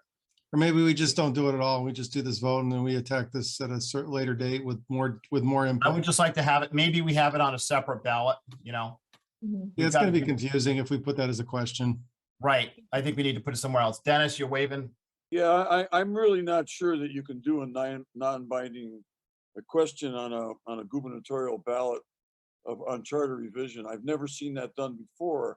It's not to say you can't do it, but it's not been done before as far as I know. And I've been involved with lots of charter revisions. So, it's to me, it would be unusual to have a non-binding question on with a bunch of binding questions. And Well, does that's what I'm saying. We don't, I think our concern is that we don't want to put it on in the same space. Could be. But I think, what's that? confusing. Definitely be confusing. Yeah. I can't say for sure one way or the other. I don't know. I'd have to probably talk to the Secretary of State's office. Well, I don't think we want to, I think our point is, instead of having it listed with the charter questions, we'd Yeah. like to have it separately, maybe on a separate piece of paper, even that we do a hand tally later if we need to, Yeah, or do it at another time by itself. Well, I mean, I think if you're going to do it, we try to do it where we're going to get the most contact, You're right. And if we You're do it on this one and the town says yes, then we move forward and try to get a charter revision commission ready for the presidential, right? And if they say no, then we don't have to worry about it, but at least we've given them a chance to have their Well, say. what you could do is you could vote to approve the package that the Charter Revision Commission has put together, except for that one item that you want me to put on the ballot, if it's possible to put it on the ballot as a non-binding question. Yeah. Okay. I would support If that. not, if I would not support that. possible, we won't do it. We have time. Scott, are you okay with that? If we can figure out a way to put it on separately? Certainly, you know, we made huge progress with this. If we get this passed through. Yeah, Mhm. and I give deference to Carol Lee with the Yeah. idea that they didn't have enough time they don't feel like they can make a recommendation, so. Yeah. And that's a- Adrian, that's a fair they were unanimously opposed, so we have to take that into consideration. Yeah, I know, but I think the reasoning is important as well, and her reasoning is that she can't make a recommendation, so therefore they don't want to do it, and I think that's fair, so. All right, so I will So make a before you motion start- that, Before you start, just let me say this. You need the vote of a majority of the total membership of the commission to do whatever you do. So you need 3 votes. You need 3 votes to do whatever you're going to do. well, I don't know what those are, because we haven't called the vote yet. He's No, just no, putting it out but I'm just telling you in advance that you need 3 votes to pass anything. There's only 4 of us here, so I know. He's just- Adrian, he's just putting it out there, okay? Just putting it out there. Yeah, that's all. I have no axe to grind. My only axe to grind, folks, is to try to get this on the ballot, because that's Well, what. let's see if we can take a vote and get you your 3 or get the 3, okay? So All right. Yeah, you do it. Okay. round 1, Laying it out for you. round 1. Thanks, Paul. So my motion would be that we accept the recommendations of the Charter Commission to move forward the approved sections to a ballot referendum. I second that. That's done. Okay. All in favor or discuss, any further discussion? Okay, all in favor? Aye. Aye. Aye. Okay. I would also make a motion that we explore with the register of voters and the town clerk, whether we can put an advisory question on the ballot as well to ask if the town meeting should still be the preferred budget method, or if we should eliminate the town meeting and go straight to referendum from Board of Finance. I'll second. Discussion. All in favor? Aye. Aye. Aye. Okay. Are we okay, Dennis? Can we go to questions now? I think you should go to the questions now, yes, and then Great. I think I'm going to leave the meeting because I've had a long day, and you're doing very well. I'm impressed. Dennis, I'm disappointed in you only in the sense that normally we get like 10 or 11 out of you, so I'm worried that you're, Sometimes after midnight. okay. You We're can- gonna call you back in an hour. We're gonna call you back in an hour. Keep your phone. Well, on. you know what? I'm just because you want me to, I can tell, I'm going to stick around. I do enjoy these meetings. Believe me, I wouldn't be here if I didn't. All right, And question. Andrea, just one more thing, just thanks to the Charter Revision Commission for all their hard work. Well, we're not done with them. We're still Well, talking to them. Well, No, I was you're- gonna thank them at the end. We still have to do You're done. questions now. You're done with well, them. I thought we already had their vote. I thought we had to do questions with them. They're No. done. They're done. They don't They're vote on done. it. They're done. They're not part of the questions? No, Oh, only the I board of apologize. selectmen votes on the So questions. just a quick thank you to everybody for their Yes. participation. Carol Lee, Don, all of you guys, thank you so much, and girls. Thank you for your time and your diligent. Yes, thank you very much, Carol, Don, everyone. I can't remember everyone's name, but George, George, right? Karen, Thank you, guys. A job well done. And listen, candidly to all of you, although we may disagree on some of these things back and forth, it's important to have dissension and to have pushback and to have these conversations. If we don't have them, then nothing happens. So thank you for your diligence, and we appreciate the conversation. Okay, we do too. Thank you very much. All right. have Bye-bye. a good night. I, Okay, questions? Dennis, Okay. who the has questions- those? Yeah, they're on the, They're on the packet. they're in the Page packet. 18. All right, 18 was the, 18 is alternative what, B? Yeah, you should pass alternative B, those questions. And then set apart question 1 on alternative A, which pertains to the annual town budget meeting. So if you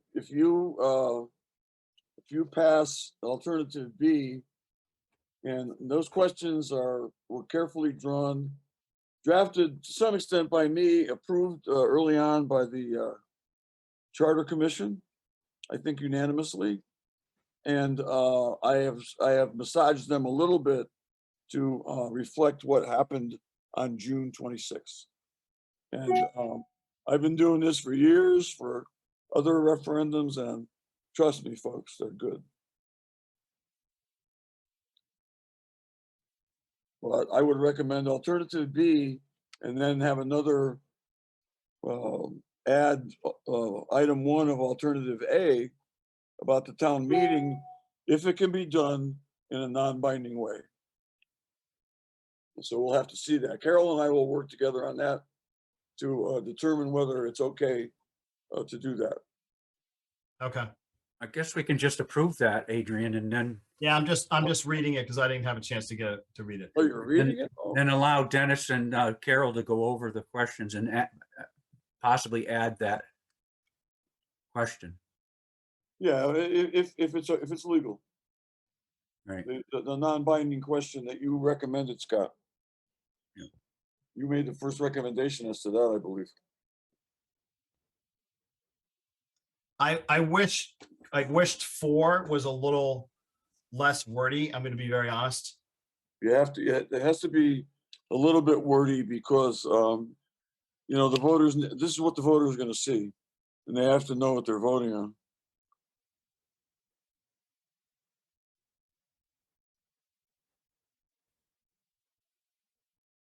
That's a big change that you. No, I also don't like the wording where it says, shall the town charter be amended to increase Board of Selectmen authority? You know, Well, it does, because it requires only a vote of 3 of you to hire or dismiss unless there's a union situation. For example, myself, you can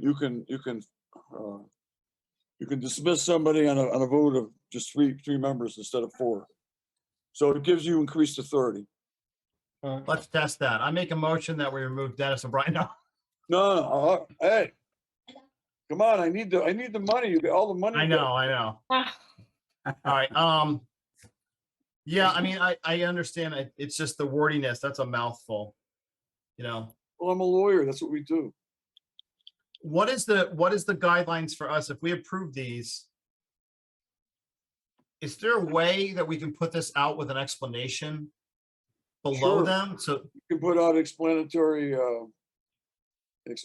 statements that have to be approved by the town attorney. okay, Yep. all right.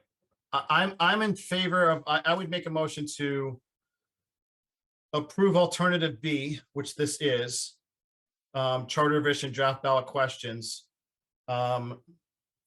with the caveat that we put together an explanation of statement for each of them to be put out as part of the mailing. Yeah, I think, was that a motion? Did you make a motion? Yes, as a motion. I'll second.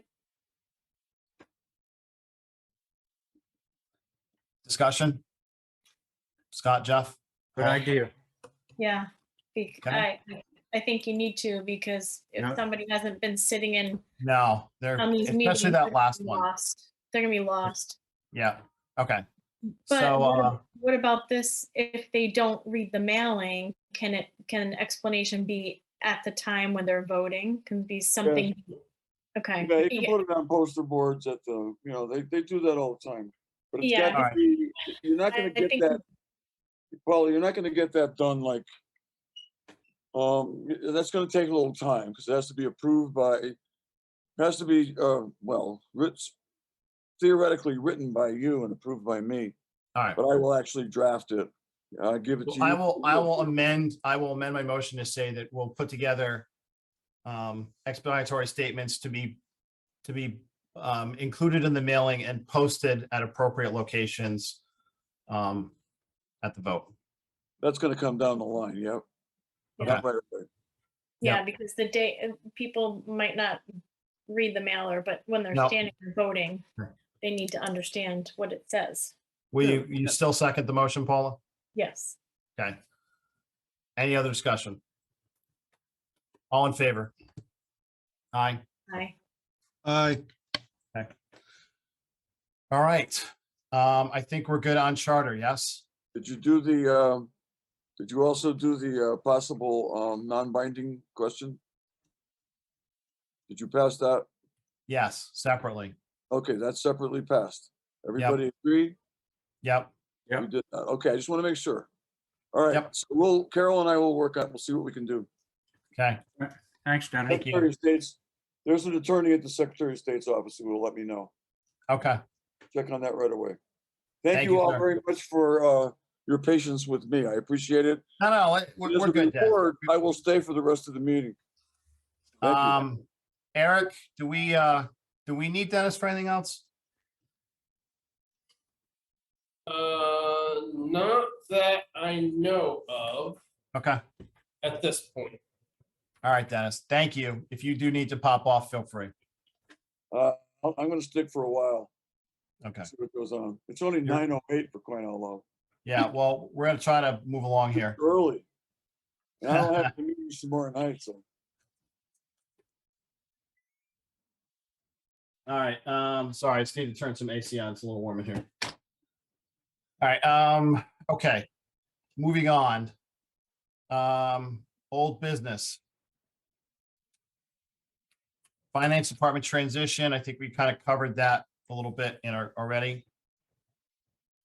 8A, 8B, Community Center RFP, as I explained, we're just waiting on a couple little detail things.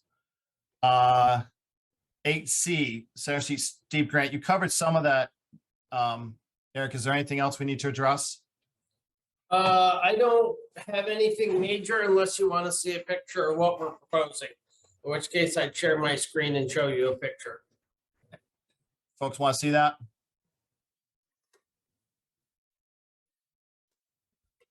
Yeah, go right Jeff. ahead. Paul, Jeff, Scott. Certainly. Ac- I saw right. it today. Actually, you know what? Can you just email it to us later? Okay. Take a screenshot, and email it so we can just kind of move on here. Car charging station at Town Hall. It came through CIP. We universally agreed to it. Eric, do you want to do it briefly or?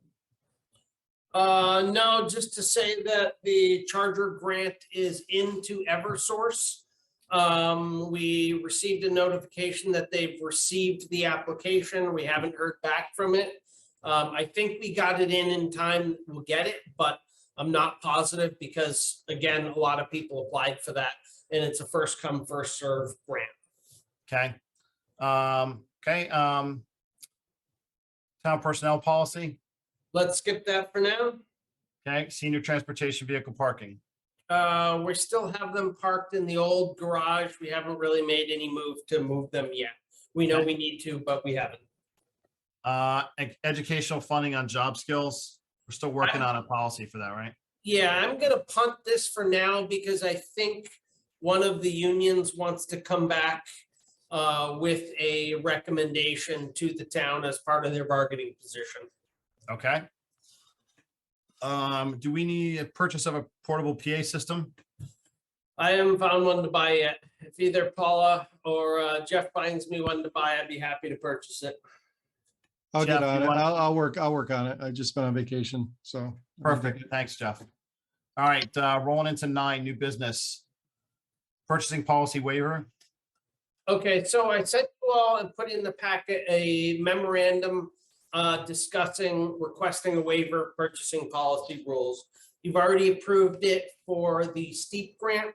I would like to also get a waiver approved for the car charger installation. Okay. And there's 2 problems with this. Number one, this was a grant that had to be executed in as soon as possible because it's a first come, first served grant. Right. And secondly, I didn't have the expertise to put this in. I asked Rick Rick Langley, whether he would help me with the grant application and to figure out how this was possible. So I used him to help me, develop the grant application with the understanding that if we got it, I would use him as the electrician to install. Total cost is over $15,000. However, the only thing the town is gonna pay for in the end is half the cost of the physical charger. And the physical charger, we're buying off a state list. The state has a list of like, 6 or 7 of these that are approved for the program. So it's not like we had a ton of options with that anyway. I suspect if I had had to go out and hire an MEP upfront to design this, we would have been out a couple $1,000s. I mean, I think to be fair, Eric, it sounds like you've done your due diligence on it. I don't have an issue with it. I would make a motion that we make a waiver for the car charger installation. A second. Discussion, Scott, Jeff? All in favor? Aye. Aye. Jeff? Aye. Thank you. Moving on. We did 9B already. We talked about Long Hill Bridge already. Audit status, we already discussed. Talked about the 70K left over for 21-22. We talked about 9F already, 9G, 9H. Can we discuss that real quick? Panic buttons. So, sorry, I had to grab my notes. So, we don't have any real simple solutions for this. I did reach out to Associated Security again, who's the company I've been dealing with, which was a recommendation from the guy who put our security cameras in. We know we're gonna end up, if we do it, with a monitoring service. And, we know we're gonna have to put in essentially a commercial version of a burglar alarm and then tie in wireless, panic buttons to it. What I don't have is a real cost basis for doing that. I mean, my bigger concern is that I'm not sure this really saves us kind of all that much time, because now we got to call a monitoring service, and the monitoring service has to call either the fire department or the dispatch. When our existing service, you hit the alert and anybody in the building, you hit the alert button on your phone and anybody in the building can call 911. Okay. So I'm not convinced this is a worthwhile endeavor, but I'm not giving up on it until I have at least a cost estimate for you. Is there, Well, I would, go ahead, Eric. Go ahead, Paul. is there ever a time where somebody's in the building alone? Sure, I'm in the building alone all the time. Carol Lee as well. Yep. All right, So- well, obviously you've got a lot of other irons in the fire. I think we'd still like to see what it looks like, but certainly not on your priority list for tomorrow. Yeah, just one more thing. Like, do we have any kind of emergency plan with the employees like at town hall? And to be perfectly honest with you, no. I mean, we've chatted about it informally. Okay. So let's kick that to the safety committee and let them talk about that. We have a safety. Yeah, committee 'cause in place. Just something like a thing for the employees, like if they're gonna get out of the building, a meeting area, Yeah, calling 911, that type of thing, evacuation plan. yeah. Well, I mean, we do have an evacuation plan for the building.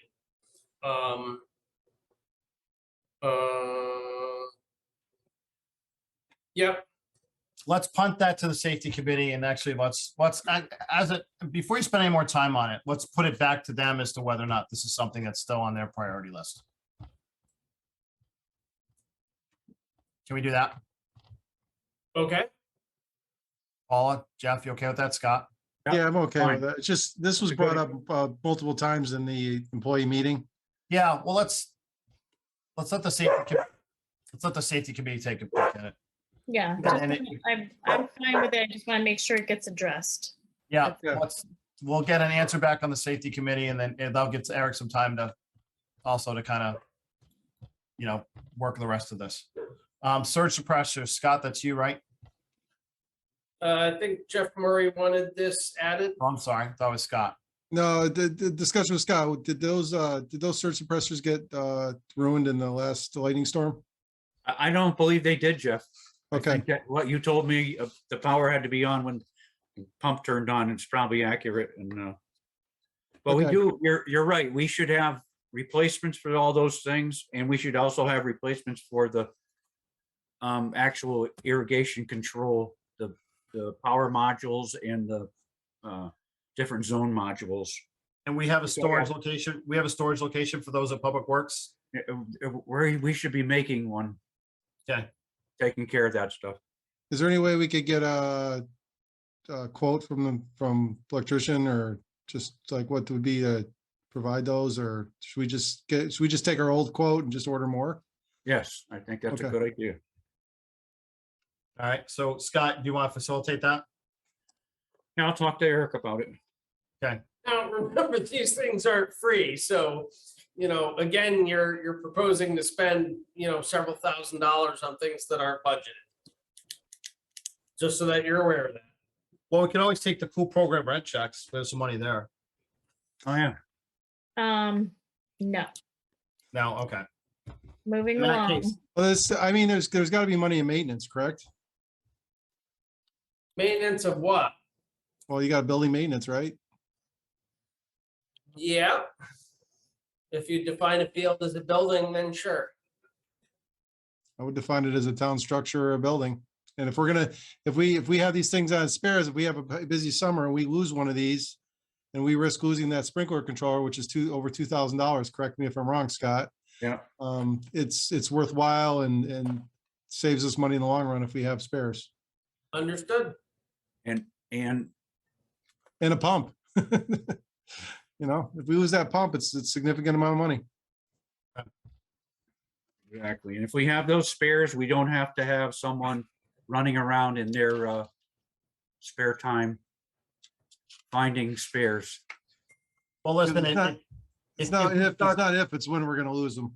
if we start getting into the $4,000 or $5,000 range, then we probably need to have a conversation about it. If No, you're I think under I think it'd be under 1,000. It'd probably like $500-600. Okay. All right. I'm just saying, if we start getting up into the thousands, let's come back to this. Okay. Cool program rent checks. We kicked that. That's Board of Finance really anyways. Status for open board positions. Town treasurer, we already know we've got 2 applications. Administrative assistant. Where are we at with that? Is it posted?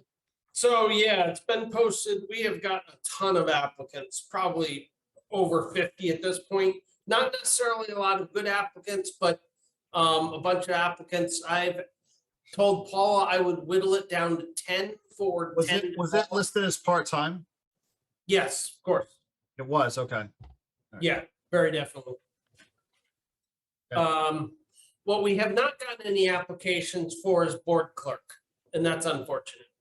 We're still kind of struggling finding a permanent replacement for the land use boards. Can the board clerk, and this is something, I guess I'm also asking about this because, we have Marina on the call. Why are we having the person be on the meeting and then, unless they're doing minutes while they're on the meeting? If they're not doing them live, then we should have them just be listening to the recording back and doing it that way. And Well- would that not, go ahead. On some occasions, we do, but we don't necessarily, the land use boards aren't necessarily the most tech savvy boards out there. And the board clerk usually handles the recording and the nuts and bolts of the meeting to begin with. Okay. Doesn't mean it has to happen that way, but that's what typically happens. I wonder if we can change the thing though, so they're not required to be on the meeting and they can just do it, within 48 hours or whatever the requirement is, Right, I mean, we let people know that anyway. I mean, that happens not infrequently as it is. All right. So is there a reason that we have Marina on these meetings now, right now? Well. Finance side too. Say that again? I'm on from the finance side too, for any questions. Okay. Well, I mean, if we're asking you to be on from the finance side, we'll, we have a policy in place that we try to get town employees off calls as quick as possible. So Yep. we can, so that you're not eating up time, on these meetings. So I don't believe we actually have anything else on finance for you. So you're more than welcome to hop off at this point. Okay, that's fine. And then in the future, we'll address that. If you're gonna be off a Board of Finance side, we'll address accordingly so that you can get off quickly. Well, I mean, we haven't Sorry. gotten to any of the Board of Finance reports yet. I understand that, but that's Yep. Board of Finance reports. We've already gone through audit, her department, right? Okay. Unless, I don't believe, does anybody have a question specifically regarding the financials? No. I don't know. Murray, Scott, Prasan? I don't have any. There we go. All right. Thank you. Thank you, Yep, Marina. yep. No problem. I have a question for Eric. Have we gotten anything we've been putting it out there for filling the RAM Board of Ed position? Have we gotten anybody sending in anything? As far as I know, we haven't gotten any applications. I asked that of the town clerk a while back, and the answer I got was no application so far. I have not asked her since she got back from vacation, so it's possible one came in the last week and I'm unaware of it. Sure, but today was her first day back, so we'll give her. Can we also maybe just flag the chair of the DTC and the RTC to remind them we're still looking for someone? Sure.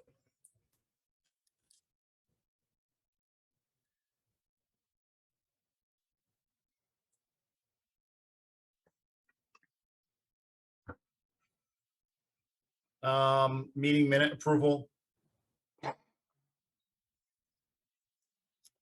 Monday, June 13th, Monday, June 27th.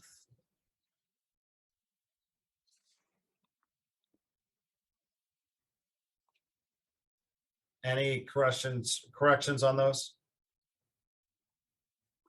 I'm gonna do them individually because Paula, you weren't on the special meeting, right? Yeah.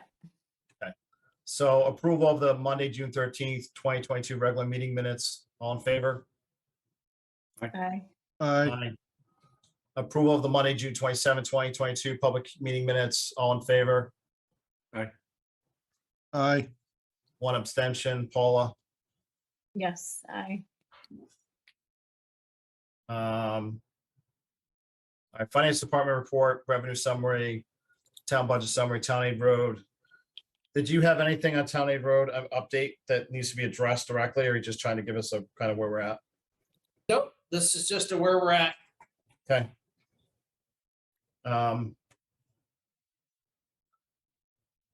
Budget appropriation transfers over expenditure requests. Was there something in the packet on that?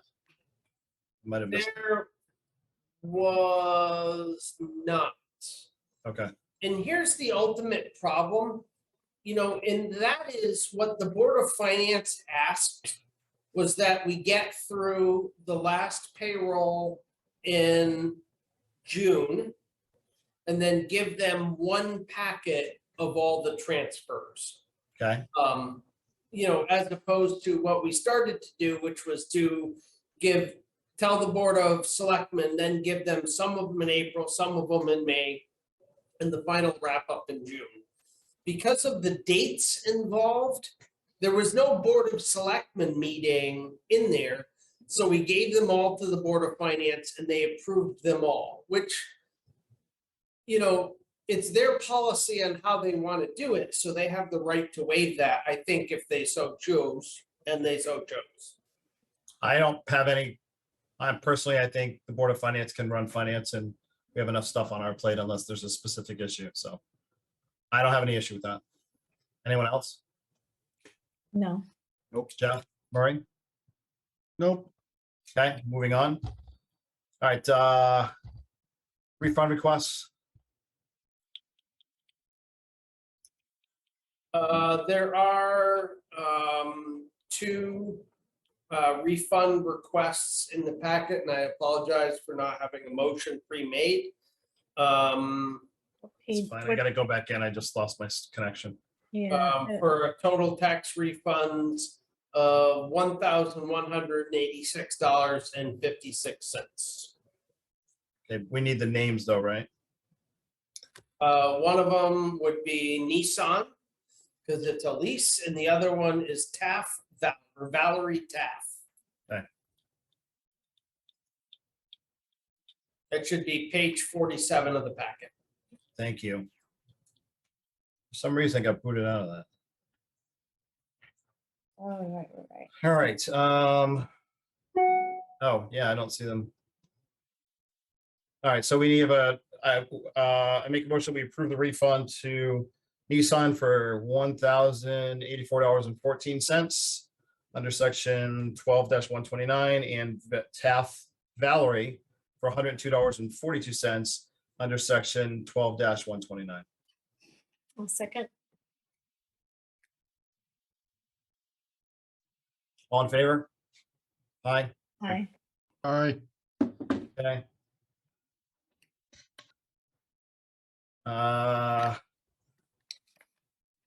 Anything specific in the department reports that you think we need to address, Eric? No, actually, unless you have questions for me regarding. Nope, I'm good. I already talked to Public Works about Jay cleared up his report, so at least they make a little more sense, and I'm good with the new version. You'll see them in your packet, I think, so. All right. Correspondence, 15. None that I know of. Okay. Public speak. Start with Valerie. Set? Joan Hebert.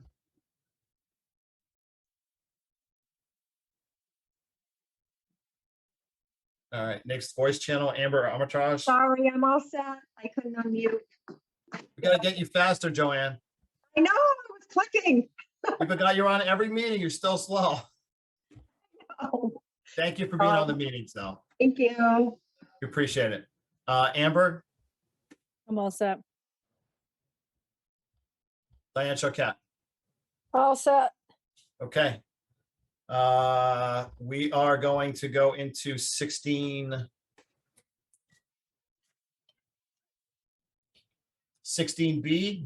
contract negotiations, and 16C, contract renewal. Executive session. All right. So Was that a motion? Motion to move into executive session at 9:30 PM. Okay, and exactly who do you want in the executive session? Board of Selectmen, yourself, and Dennis is out. Thanks, Dennis. Appreciate it. Thank you. Thank you, Dennis.